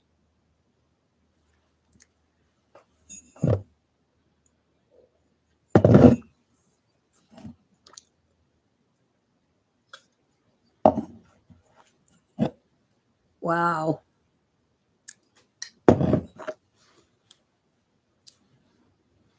And it's amazing the people I've met just because I was married to Philip K. Dick. I met Catherine Moore of the classic science fiction team of Henry Kuttner and C.L. Moore, husband and wife. They wrote many science fiction novels, sometimes collaborating and sometimes on their own. I had no idea who she was, but Phil and I went to the World Science Fiction Convention in 1972, and C.L. Moore was there, and she got out the Rat Patrol to find Philip K. Dick because she wanted to meet him. And they finally found Phil and me and led us to where C.L. Moore was waiting. Very amazing lady. And I had no idea who she was. I wasn't into science fiction. I still haven't read many of the science fiction classics. Phil made me read Dune, a 1,000-page novel. It was good reading, but it took forever to read it. And this was before anybody made the movie of Dune. There's 2 movies now. Anyway, I knew Norman Spinrad fairly well. Met Harlan Ellison several times and didn't like him.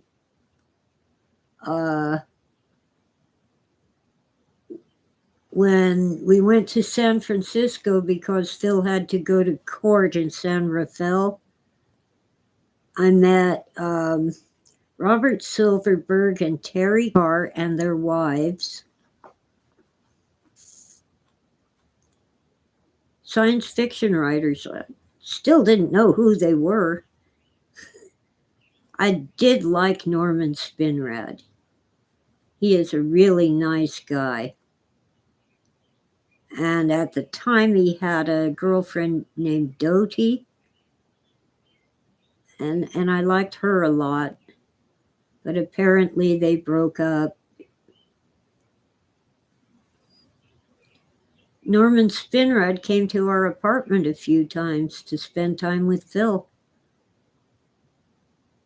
And even though we were dirt poor, apparently in science fiction circles, Philip K. Dick was like a god.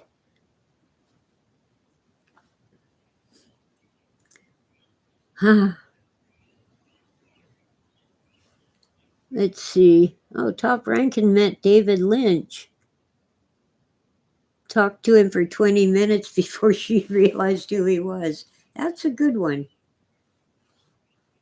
I wonder if he got the name Twin Peaks from our local community of Twin Peaks. In my murder mystery, I had the detective live in Twin Peaks with her cat.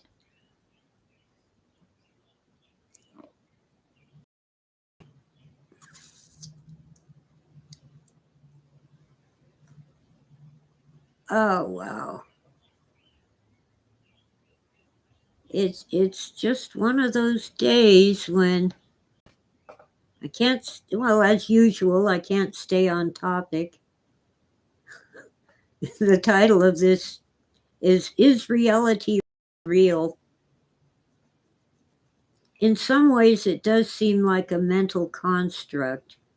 I mean, all that we know is what we get through our senses and by thinking about what we get through our senses. The most advanced scientific instrument is still an extension of our senses of sight, touch, taste, smell, hearing, and so forth.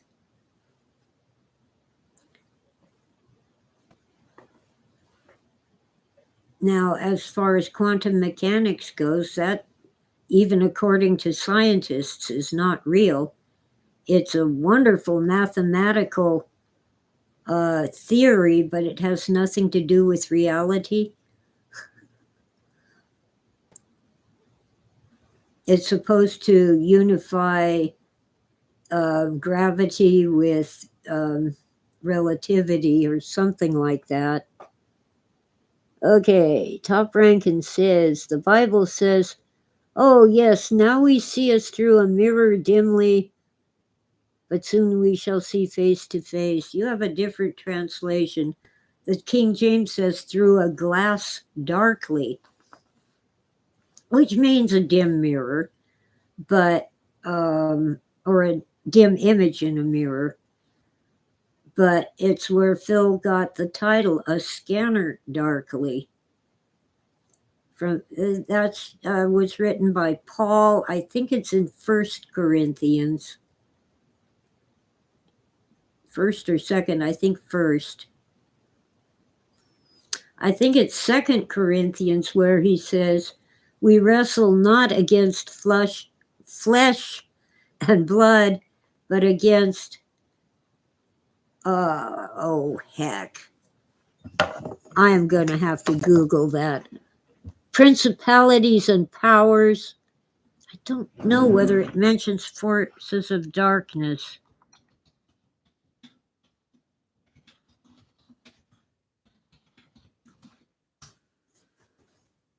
Okay, 1 Corinthians. Okay, I got them backwards.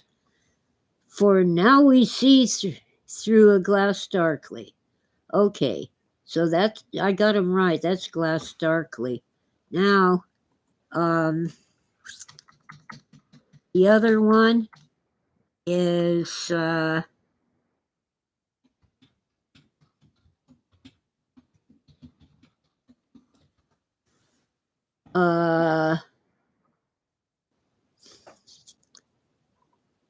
Ephesians. It isn't even Corinthians, it's Ephesians 6. For we wrestle not against flesh and blood, but against principalities, against powers, against the rulers of the darkness of this world, against spiritual wickedness in high places. Okay. Yeah, Scanner felt a lot darker than his previous works. Possibly because it felt. Oh, hi, Angus. Angus is here. It was darker because it was so personal.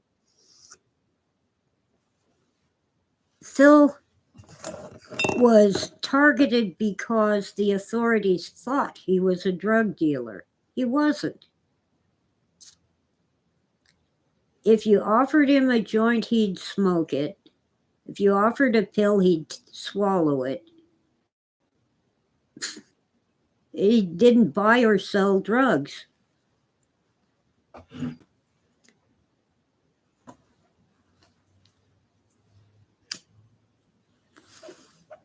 So our struggles, for the most part, are not against the physical things of this world or even the physical people, but against demonic influences. You know, in the book of Daniel, the king of Babylon, Nebuchadnezzar, is punished by God. He becomes insane for, I think it's 7 years, 3 years, I don't know, a few years. And he believes that he's a cow or a bull, since he's male, and he will only eat grass. And it's a punishment from God for being sinful, super sinful, evil even. And there's one chapter in the book of Daniel that was written by Nebuchadnezzar, who came to realize that God is real and he is the only real God. Yeah, he really thought he was a bovine, a cow, a bull. Yeah, he identified as a cow.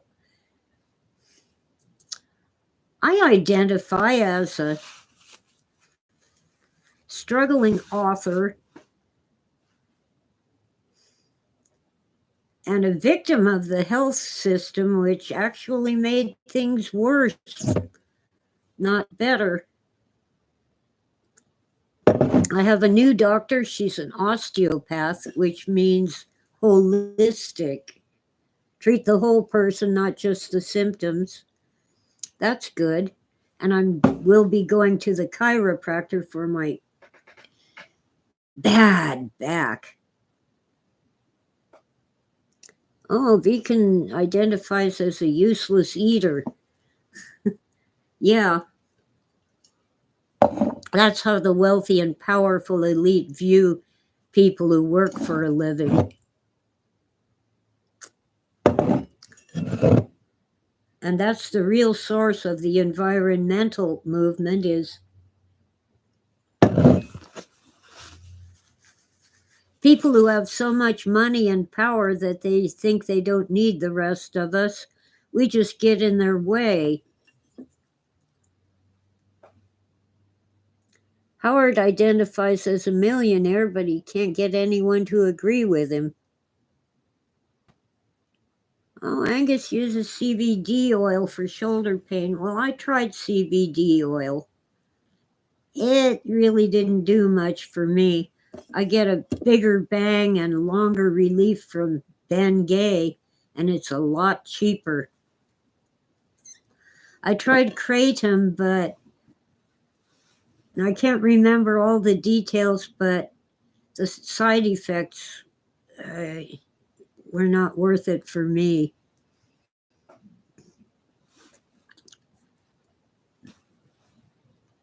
And, Bengay basically puts aspirin into the site of the pain, so it reduces the inflammation. And too much inflammation can cause more harm than good.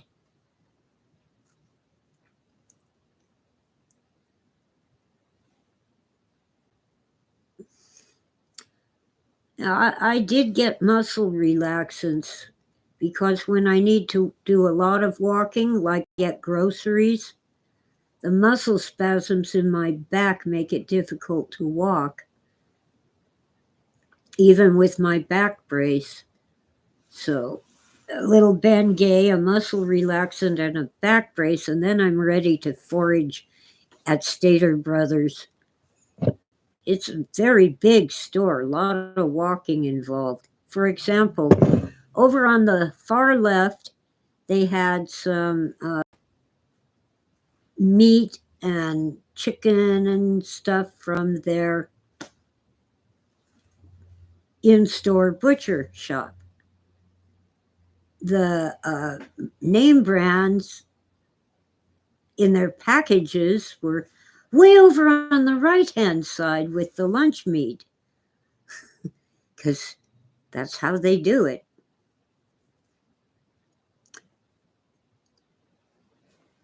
So I had to do a lot of walking to get my groceries there, even more than at Goodwin's. At Goodwin's, I loved that deli. They had the best fried chicken, the best sandwiches, salads, and all kinds of stuff.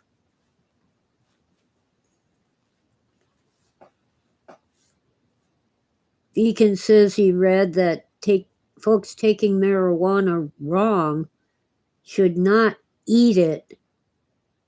Oh, no, they should eat it for maximum benefits and not smoke it. Yeah, if you just want to get high, you smoke it.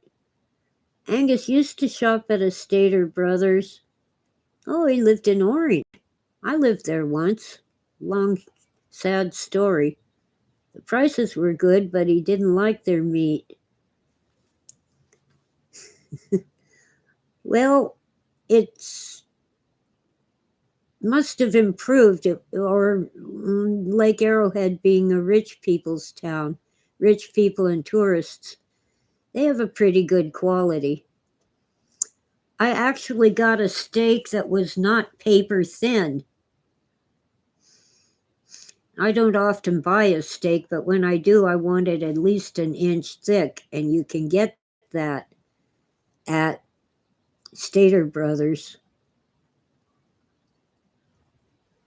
Angus attended Chapman. Oh, the MFA Creative Writing Program in 2002. Around that time, I was teaching for Chapman at March Air Force Base. Oh, Blaylock and Powers were off at the time. Well, Blaylock was good. I don't think you would miss Tim Powers' lectures very much. He's a nice guy. I don't know whether to count him as a friend. I'm on the fence about Tim Powers.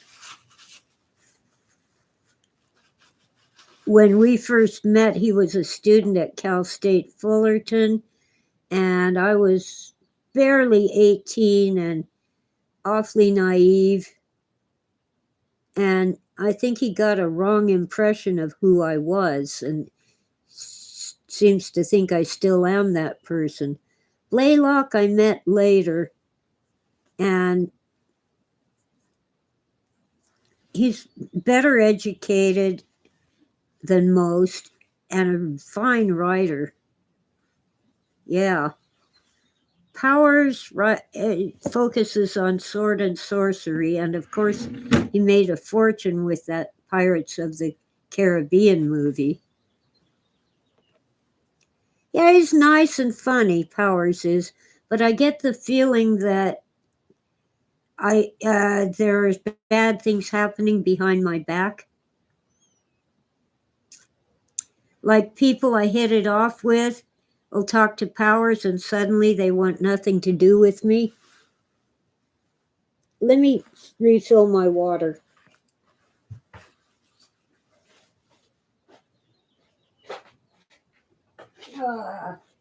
Come on. Wobble, wobble.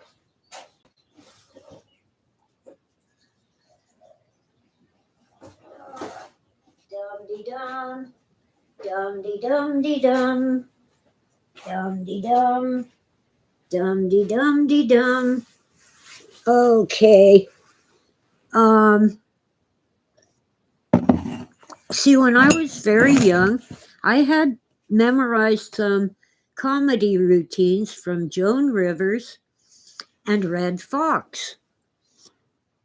Well, I didn't realize that the same jokes would be offensive when I told them, because I'm a white Gentile.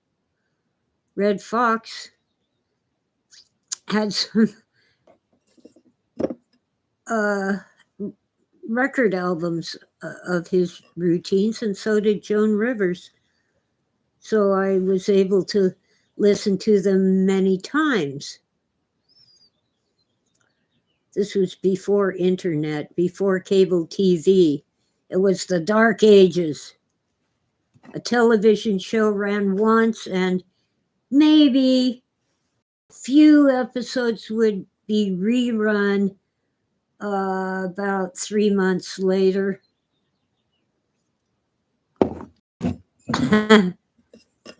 And our TV had rabbit ears. And there was an antenna on the roof. Sometimes my brother would go up there and turn the antenna until we got a signal on our TV.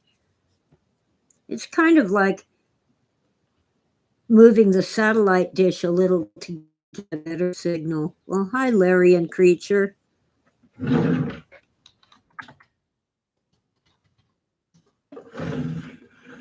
Well,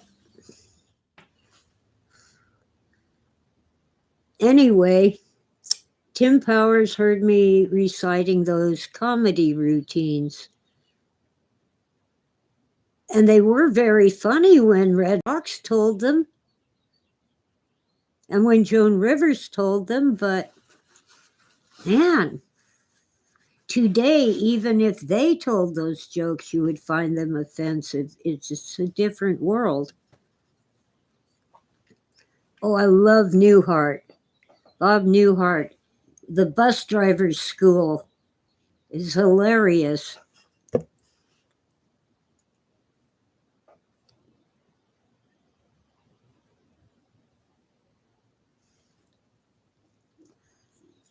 Uh, I still remember accelerator brake, so that the old lady drops her bag of groceries and they roll all over the floor, and she ends up in the back of the bus.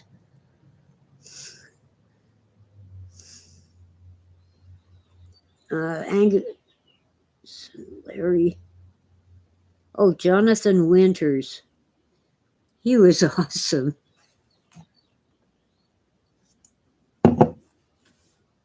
Angus played in metal bands, so Angus must be deaf. Oh, Sam Kinison and Dice Clay. Yeah, you're definitely not easily offended if you hung out with them. I miss the guy whose name I never remember. Um, Something like Cougar. He kind of reminded me of Kinison, but without the offensive jokes.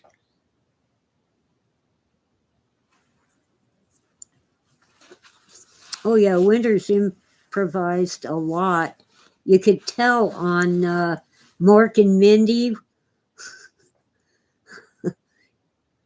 He had a role in the later seasons of Mork and Mindy. He was awesome.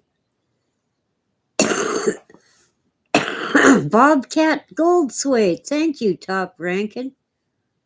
I don't know how you pulled that out from Cougar, but maybe because he kind of looks and sounds like Sam Kinison, but he's nice. I don't know what happened to him.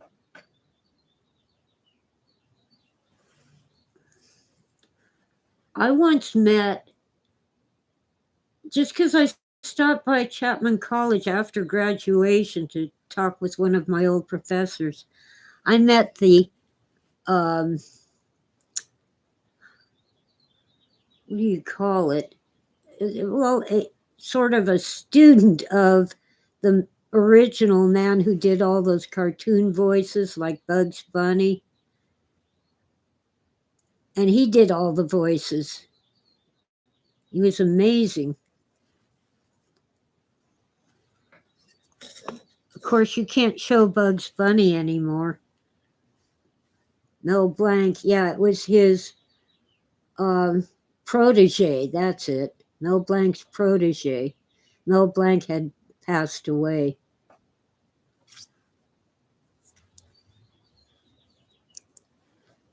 Larry got Mel Blanc too. I didn't meet Mel Blanc. I met his protege after he had passed away. See, I got my bachelor's and master's degrees at Chapman College before they sold out and became a university. Mm. Speaking of Bob Newhart, I love the finale of the one where he's an innkeeper married to a blonde, and in the final episode he wakes up with, oh, what's her name from the first Bob Newhart show, and he tells her about his dream, and she isn't paying attention, and then suddenly she says, a blonde. That was a great finale. Now when they cancel a show, they tell them when it's too late to create the final episode. It sucks. I was watching and enjoying, the word just left me, where they go to the upside down and it's full of monsters.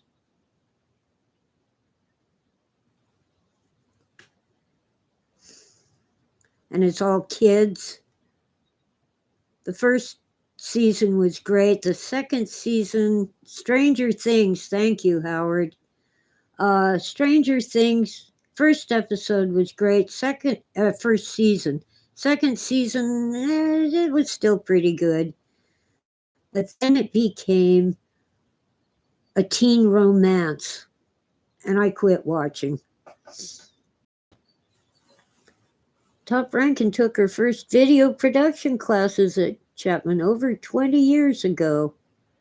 Oh, and you edit videos for a living.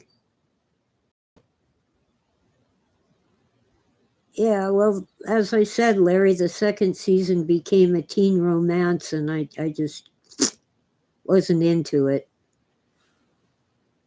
I did like the little pet monster that the one kid had. He ate Snickers bars. It was cute.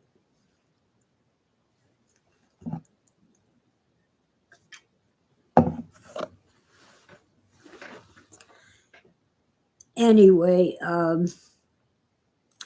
yeah, I just can't get into Electric Dreams. The Man in the High Castle was too graphic and brutal.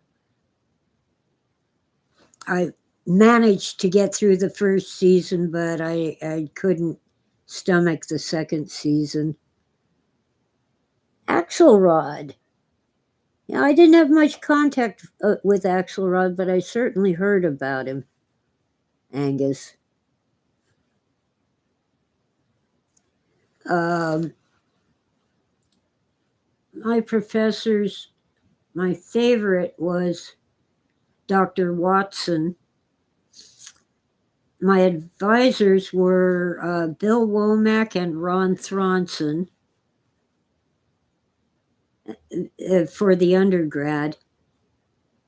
Dick Dockett taught the video classes.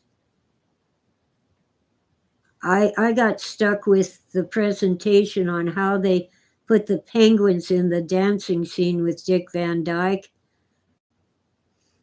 And as I was giving my oral presentation, Dockett kept interrupting me, just assuming that I didn't know all these details of how they did it.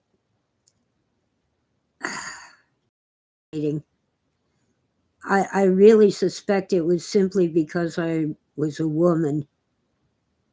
But overall, Dockett was a pretty nice guy, kind of aloof and cold, but not mean.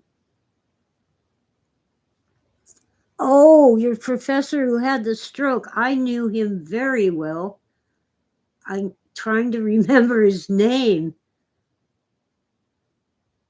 I think Chapman needs to update his website with a list of past professors.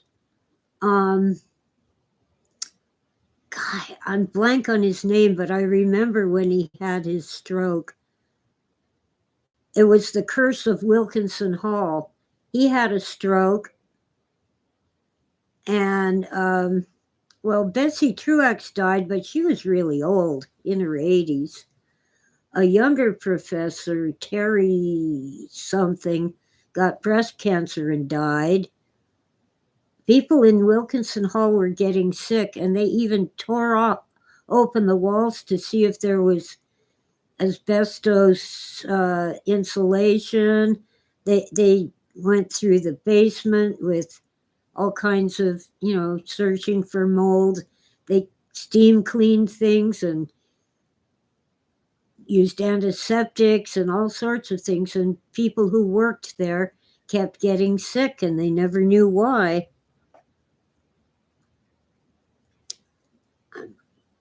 Still blank on that professor's name, and I knew him very well, took classes with him. He was at one time the head of the English department.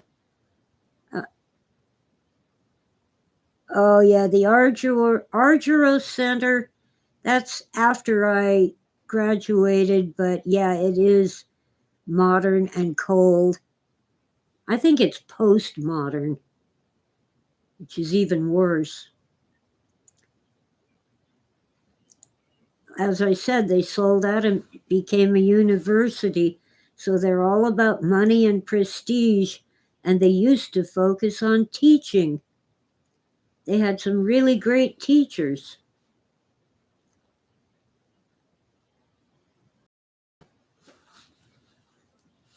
Oh, wow.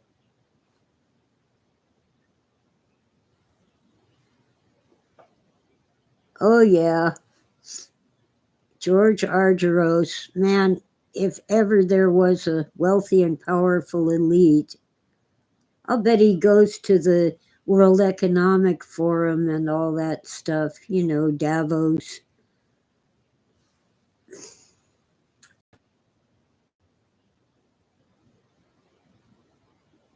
Wow. Chapman was a great college. They suck as a university.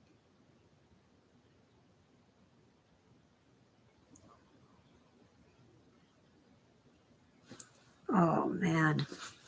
I was living in Orange for a couple years, had my dream house. It was actually a duplex, but all one building. And it had a historic orange tree and an historic cedar tree. And it was built around 1900, I think 1905, in the bungalow style.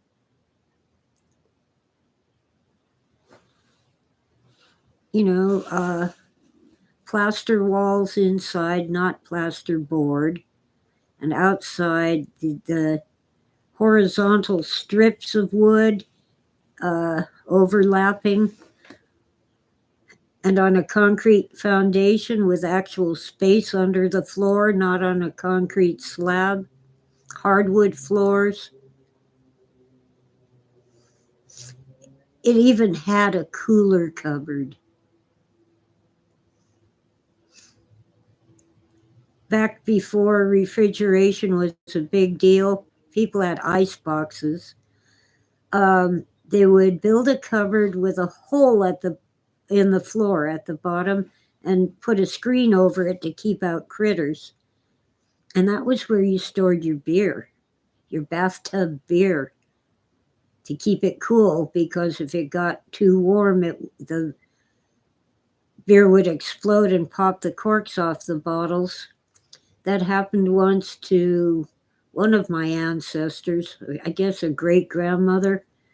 All her beer bottles exploded, and the house stunk of beer for weeks. Angus's sister goes to Davos. Man, that is a completely different world. Angus was on Stearns. I was on South Cyprus.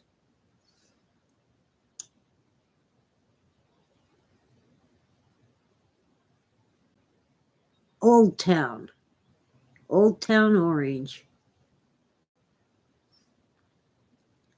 Amazing place. But I witnessed a crime by a gang member, and I had to.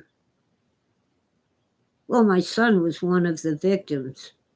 He was at a neighbor's house when the home invasion occurred, but he was unharmed.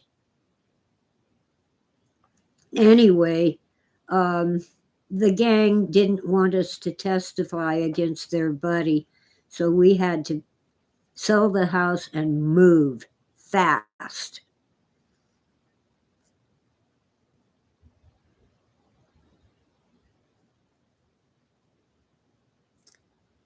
I don't really want to know these wealthy and powerful elites. I get the feeling that they're all assholes. They want us to drop off the edge of the earth so they can own all the land and all the water and all the sky.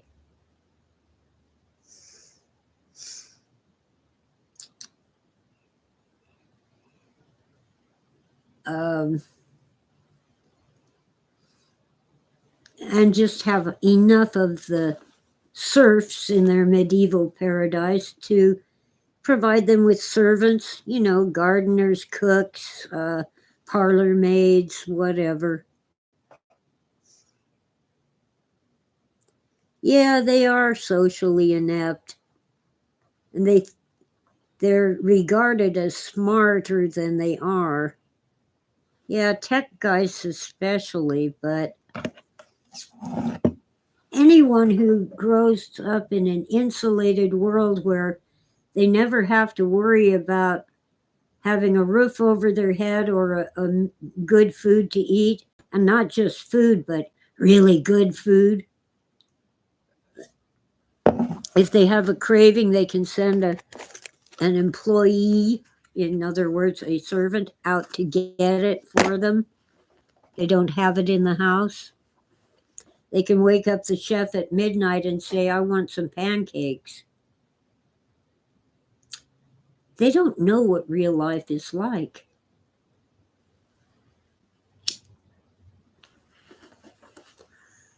And they don't listen to their elders. When I was growing up, I listened to old people. They had a lot of knowledge, and it has served me well.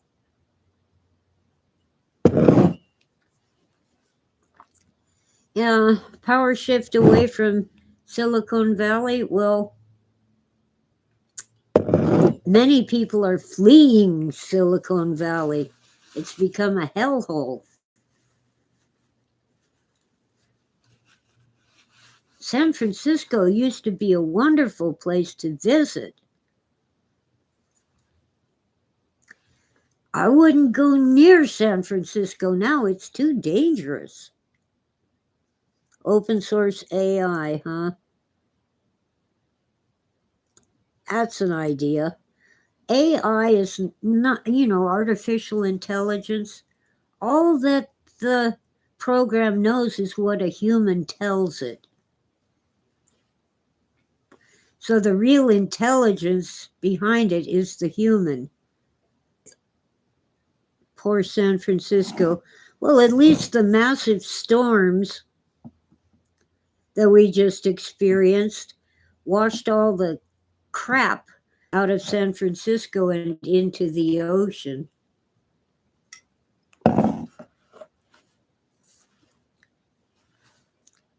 People who must go there leave their cars unlocked with the windows open, and they put little notes on their windshields. There's nothing valuable in here. Please don't damage my car. I think what they ought to do is put a couple $20 bills on the windshield and say, here you go. Please leave my car alone. Santa Monica too? Oh my God, Angus. I was born in Culver City, lived there till I was 11. It is not the same. Even 30 years ago when I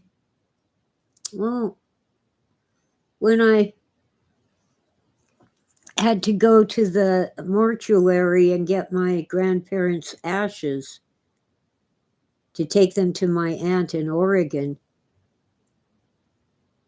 Los Angeles just didn't seem like a very safe place.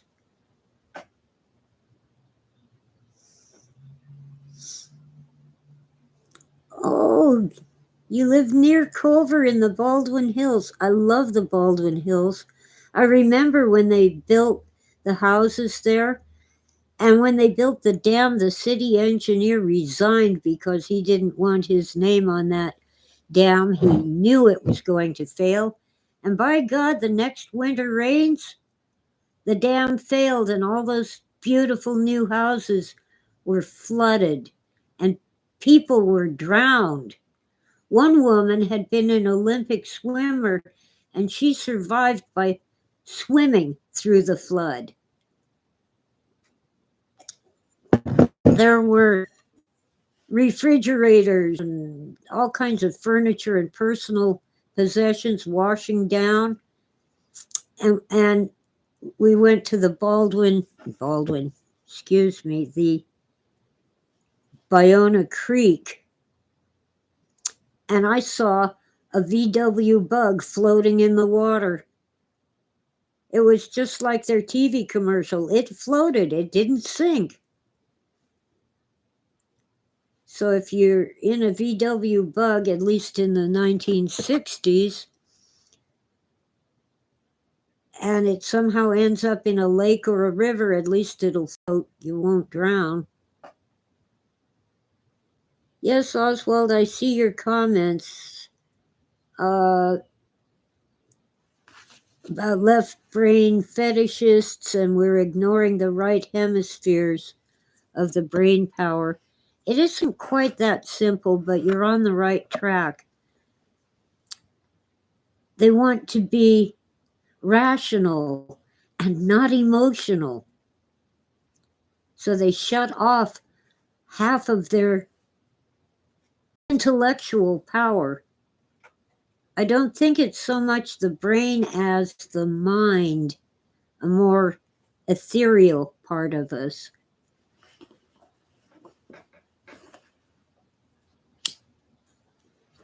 They lose all empathy. They're like robots or like reptiles. Reptiles don't have a forebrain. All they have is the do I eat it? Do I kill it? Do I run away from it?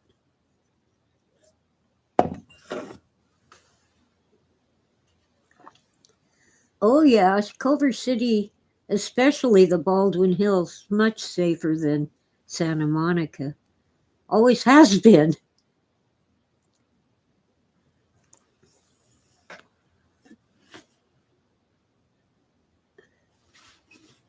And wow, when my parents bought their first home in Culver City around 1952 or 3, right before I was born, it cost $10,000. Our mortgage was $23 a month. Inflation, for the most part, has changed that scenario. Yes, also reptilians and replicants. David Icke, I'm sure he's a Philip K. Dick fan. I'm not really in with the literal reptilians with the eyes and stuff, but these people deliberately turn their brains into reptilian brains. No empathy, no love, no real hate, just the hissing of a reptile that passes for hate. And the longing for warmth passes for emotion. Phil talked about people who, primarily through brain damage from drug addiction, ended up with reptile brains. They weren't human anymore, strictly speaking. They had no empathy, no human warmth, no feeling for other people. Disco, well, Phil didn't dance. I don't know how to dance. I did learn the hula once, and that's about it.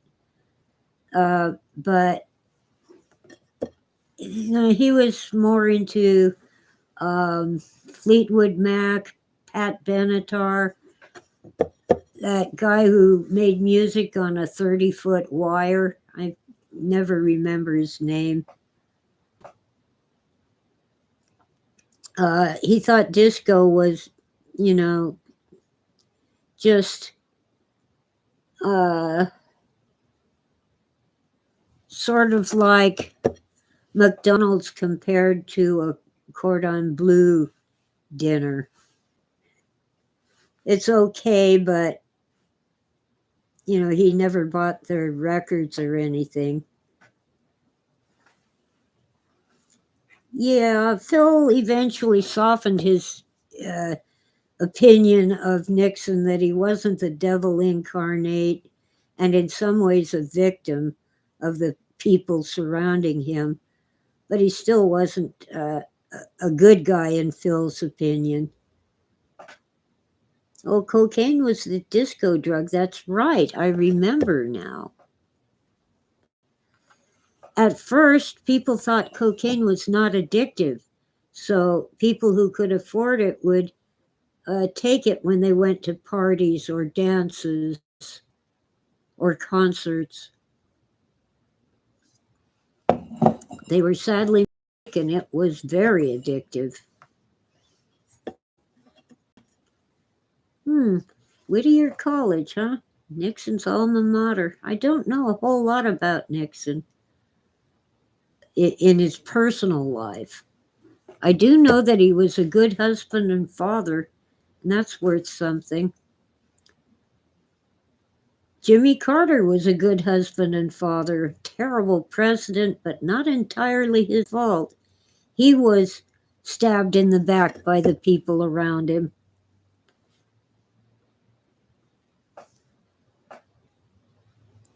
Oh, Oliver Stone's movie. Yeah, I haven't seen his movie about Nixon, but I have seen the JFK movie, of course. All 6 hours of it. I remember the Kennedy assassination. Mom, the devil's sister, was delighted that somebody shot Kennedy, President Kennedy. I was horrified.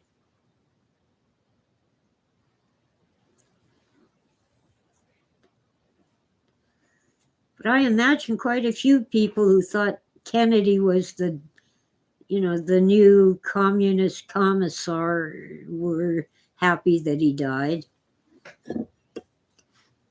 But how could you be so delighted that a man's brains were splattered all over the trunk of the car?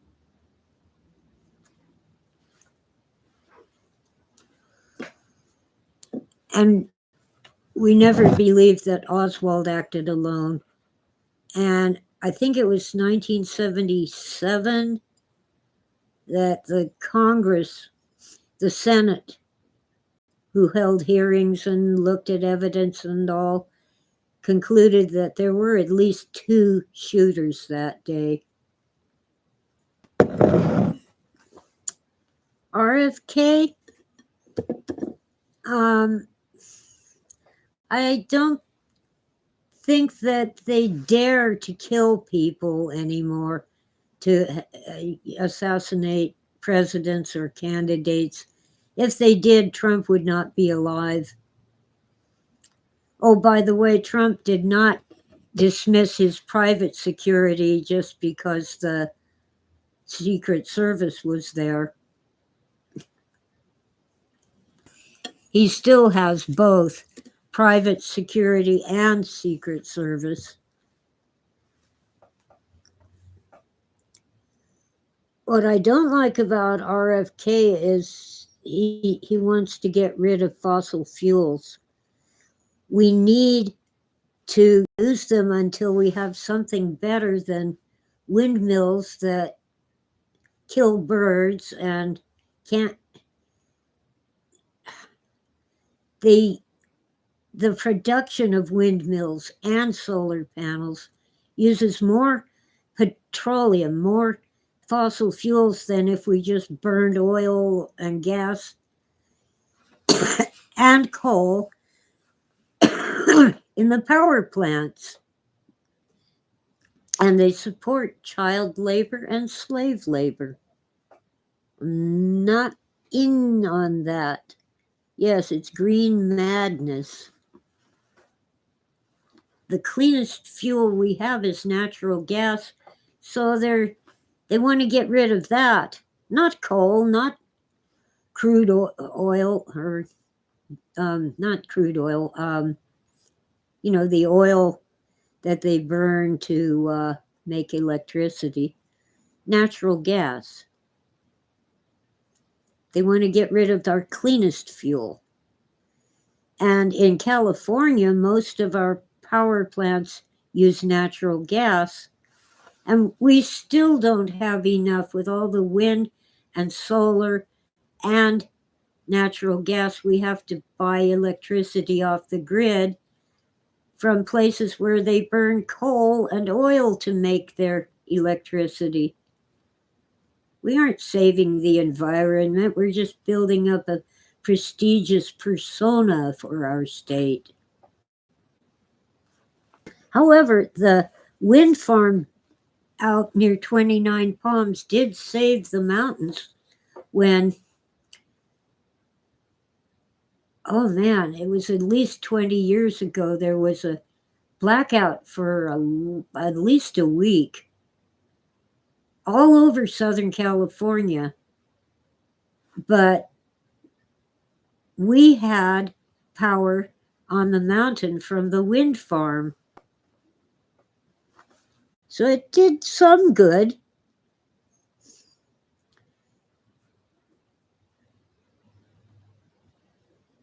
Some good. The biggest thing with wind farms, the windmills, is they have so much copper. Copper mining is one of the dirtiest operations in the mining industry.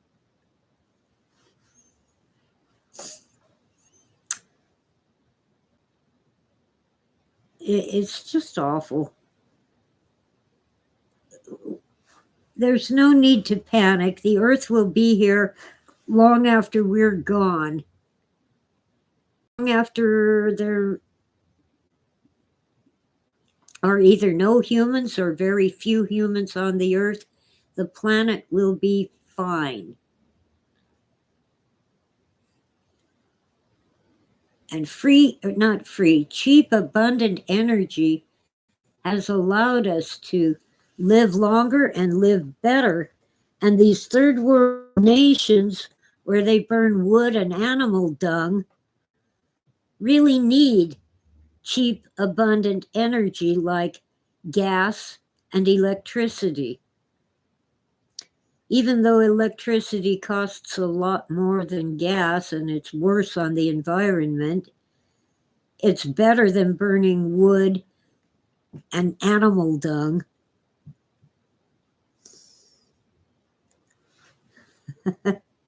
Echo crucifixes. Yeah. RFK, Robert F. Kennedy Jr., has some good ideas. I do think his voice will hurt him because so much of electioneering is a popularity contest. He has a condition that makes him sound like a man with a very bad sore throat. And I guess they can't do anything about it because if they could, with all of his money, he'd have it fixed.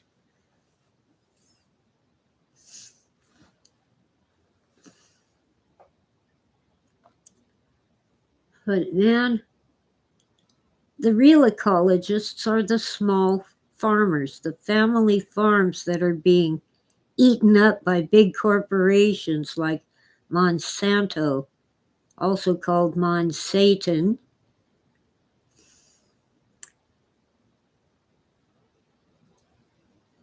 Farmers don't want to rape the environment. They want to keep the soil and water and air clean so they can have good crops. And by the way, yes, the amount of carbon dioxide has been rising from 3 parts per billion to now 4 parts per billion. And you know what the result was? Greening of the earth. Semi-desert areas are getting less deserty, less dry. Forests are thriving better and growing. You see, trees breathe in carbon dioxide, all the plants do. And when there's more carbon dioxide, they don't have to open their pores as much to get their carbon dioxide. When those pores open, they lose water to the air. So when there's more carbon dioxide, they lose less water. Overall, it's a gain. There's much more greening of the earth, and it's probably, at least in great part, due to higher levels of carbon dioxide. And even now, we're in a very low level of carbon dioxide compared to the ancient past. I mean, if you go back to 1930, sure, it's rising. But how about going back to 10,000 BC or a million BC?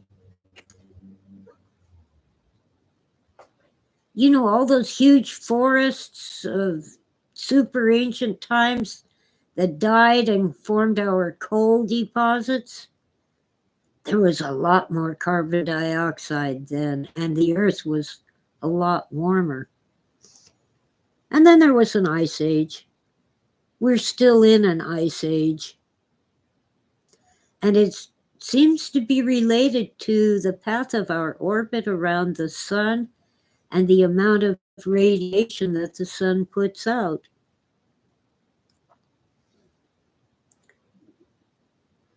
Oh, RFK is a recovering alcoholic. Interesting, Oswald. Hi, Emmett. Just saw Emmett in the chat. Emmett or Emit. Yeah, there's something about The Catcher in the Rye that assassins seem to have read that book. I haven't read it. I'm scared to now. But apparently it's about an autistic young man. And that's about all I know about it.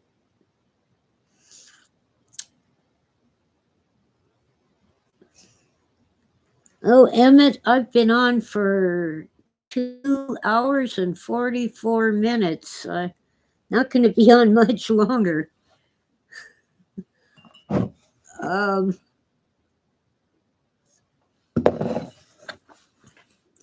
Wow, what a day.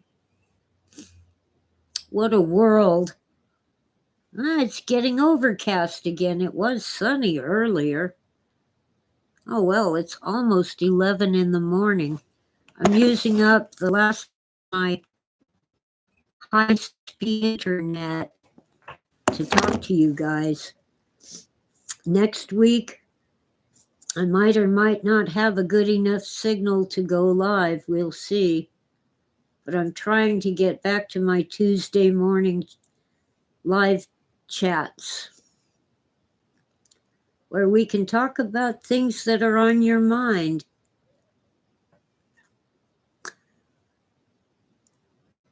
Just don't panic. We are not going to die in 10 years. They've been telling me that since the 60s. 60 years of, we're all going to die in 5 years if we don't do this. Or it's too late, we're all going to die in 5 years no matter what we do. It hasn't happened.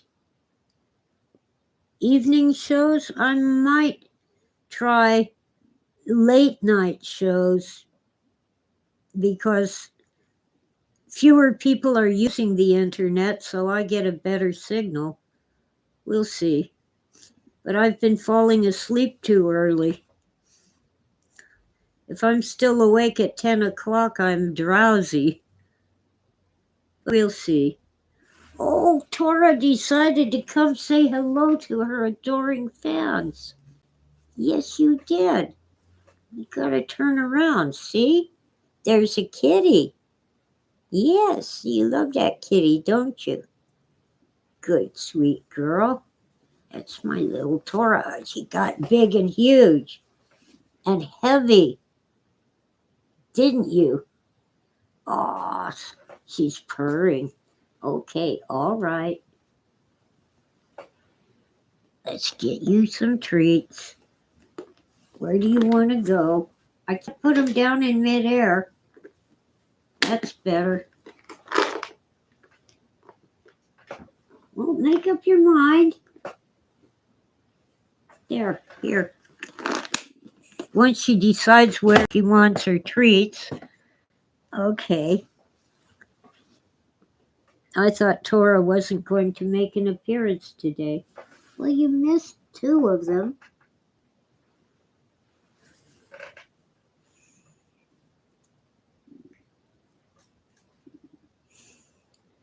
There you go. Yes. Yeah. Such a good kitty cat.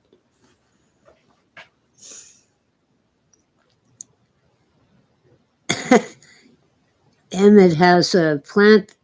I have a plant that might make it through Armageddon. It's eating my house. I have a rosemary bush that's eating crestline. But a little tiny, 2-inch pot. Planted it outside between the rose bushes, and now it's huge.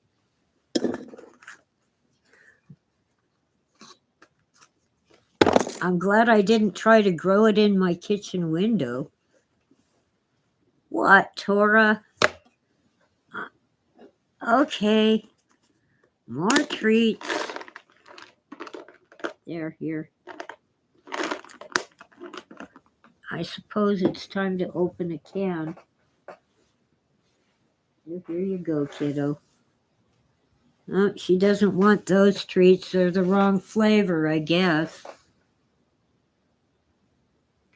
Well, I can't reach the other ones right now. You'll have to wait. Ever try to tell a cat to wait? I know some people who said they planted their rosemary and it died. Mine seems to be immortal. What?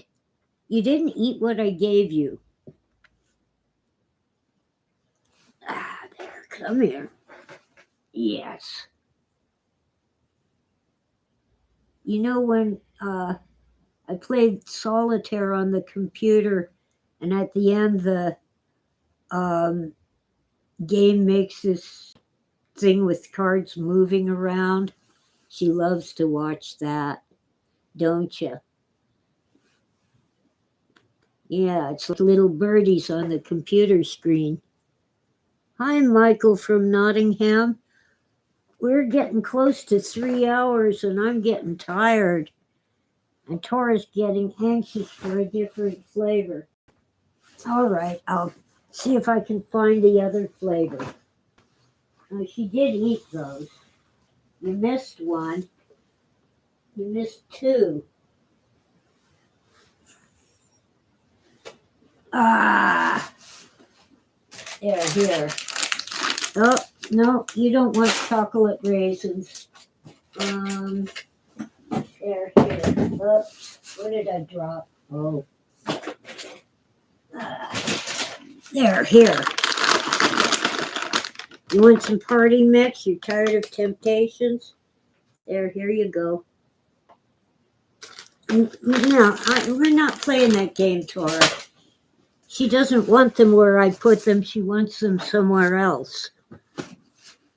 Ain't gonna happen right now. Maybe later.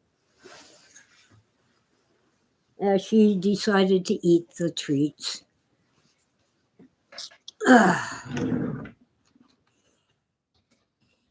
Anyway, I'm about to sign off.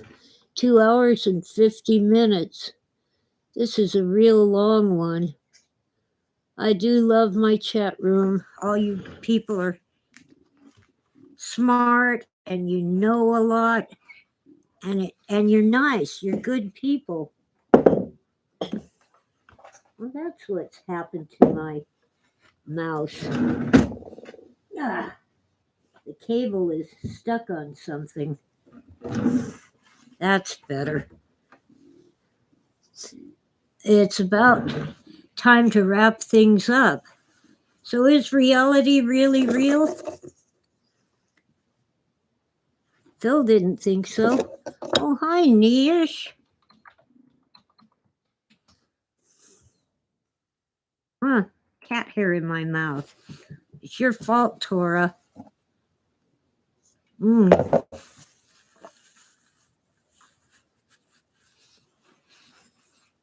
Okay, cats. Now, some people are worried that all our human interaction will be electronic and not real. Well, I believe that you are real. I haven't encountered any obvious bots.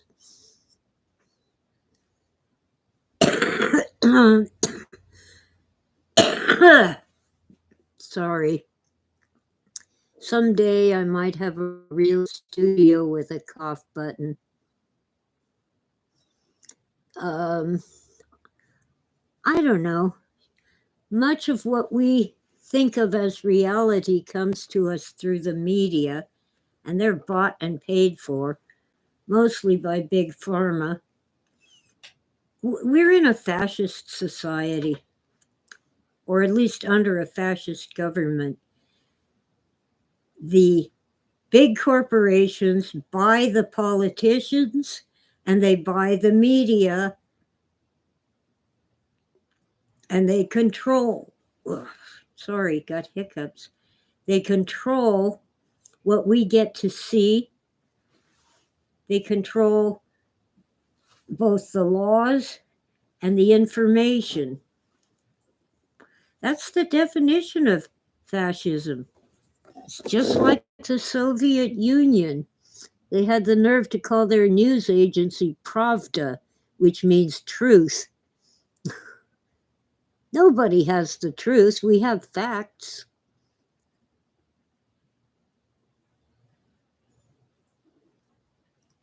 Oh, Niash has been here the whole time. Good.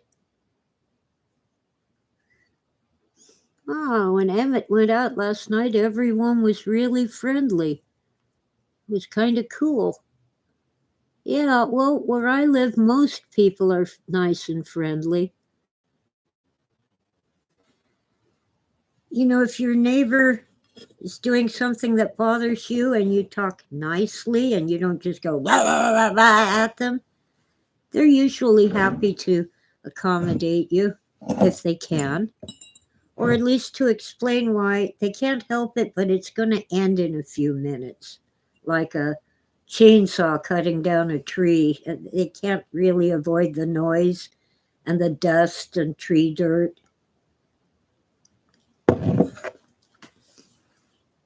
And the other day,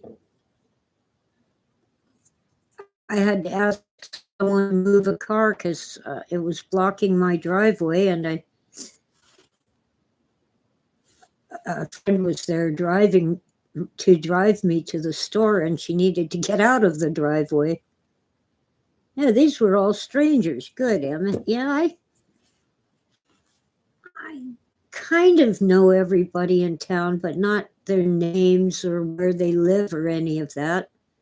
We just say hello to each other at the grocery store or the post office. Yeah, I like it when people are nice. Maybe it's a reaction to all the horrors they see in the media. They want to kind of balance it with niceness. Very rarely does an act of kindness make the news. It's shootings and stabbings and car wrecks, drunk drivers, car chases. I noticed during the snowmageddon here that there's one thing that gets more media attention than car chases, police car chases, and that's disasters. We got all of a sudden The news was about Crestline. You know why? The snow was so bad they couldn't get up to Lake Arrowhead. In '03, we had a major forest fire. It didn't burn down a whole lot of homes on the mountain, thanks to our hero firefighters, but the news media kept showing whole mountainsides on fire and saying they were in Crestline. They were not. They didn't know where they were, so they just said Crestline.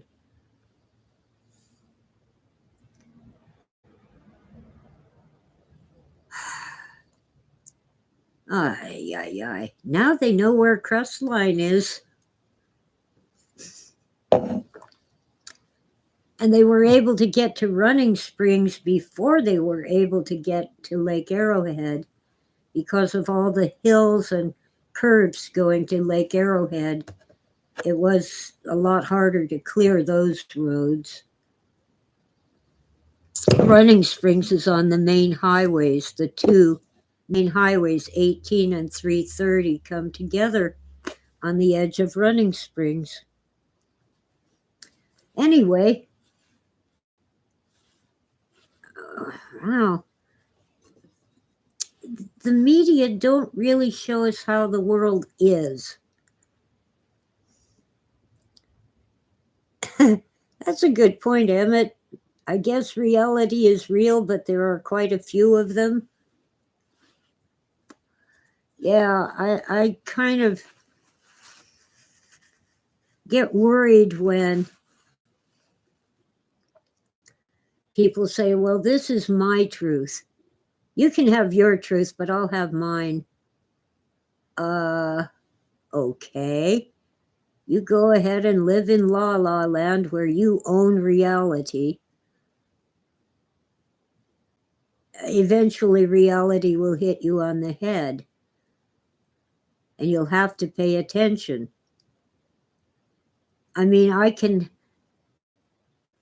say my truth is that I'm wealthy and living in Switzerland and have all kinds of servants, but it isn't real.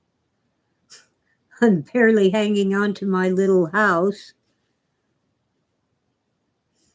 I never go hungry, but sometimes I'd like to have food that's a little beyond my economic means. I almost never eat out. Almost. But when I do, it isn't Cordon Bleu. It's a local place. Very rarely fast food. Although I do like the hamburgers at Baker's. I've only had them once. No, twice. Take it back. I had them once ages ago and then a second time about 5 years ago. Maybe 3 years. I think it was during COVID. Yeah, because I had to wear a mask at the doctor.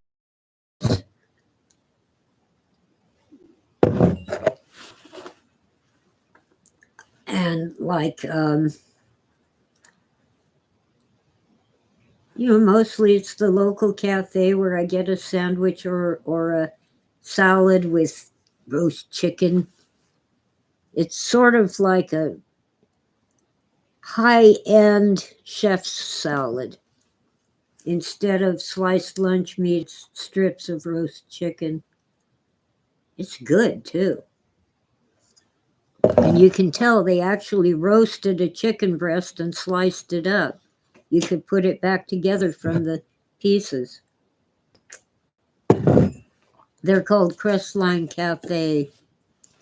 They're right next to the post office, which is really convenient. And I used to be able to walk there and back and carry stuff home. I'm hoping to get there again. My broken hip is mostly healed. I just get a little ache now and then. But I twisted my knee about 3 weeks ago, and 2 to 3 weeks, somewhere in there. I think it's finally okay. Not 100%, it's stiff, but it doesn't hurt to walk on it. Except on stairs, I still have to do the up with the good foot, down with the bad.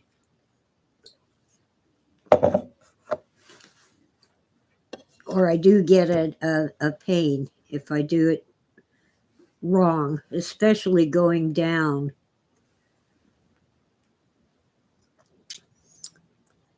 Anyway, my reality is that my back and knee are completely healed, and so is my hip. Only it ain't happening yet. It's a slow process. Like this here, that is where I had a basal cell carcinoma, skin cancer. There's one little bit here and one little bit here that are still there, but my immune system is eating them.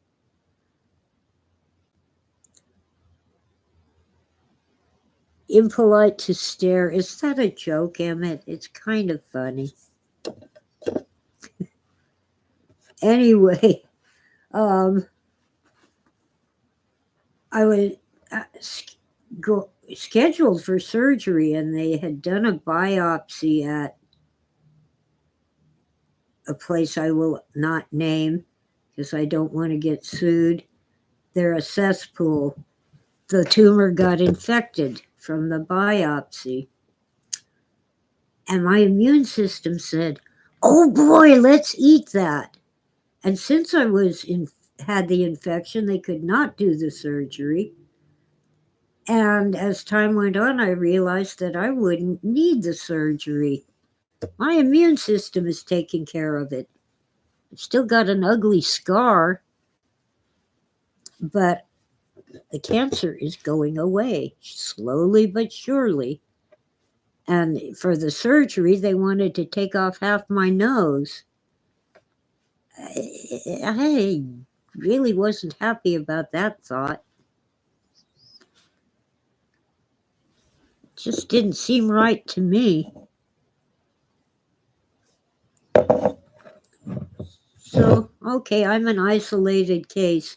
Most people need the surgery or the chemo or whatever. I understand that, but I got lucky. I drew the golden ticket. And I get to go to the chocolate factory. I was very fortunate.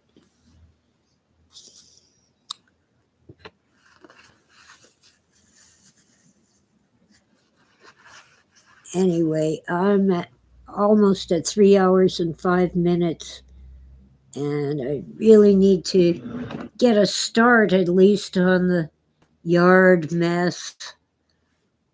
Oh man, those storms really did in my yard. My patio table, which is made out of plastic, is upside down and sitting in the garden. All kinds of trash from I don't know where. It isn't my trash. It is now. And so forth. And it's time to start pulling weeds. So I better do this thing. Thank you all for listening, and have a great day. Have a great week, month, year, and decade. All of you. You're awesome.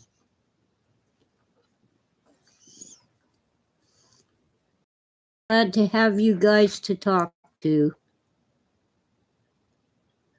And remember, my channel is not monetized.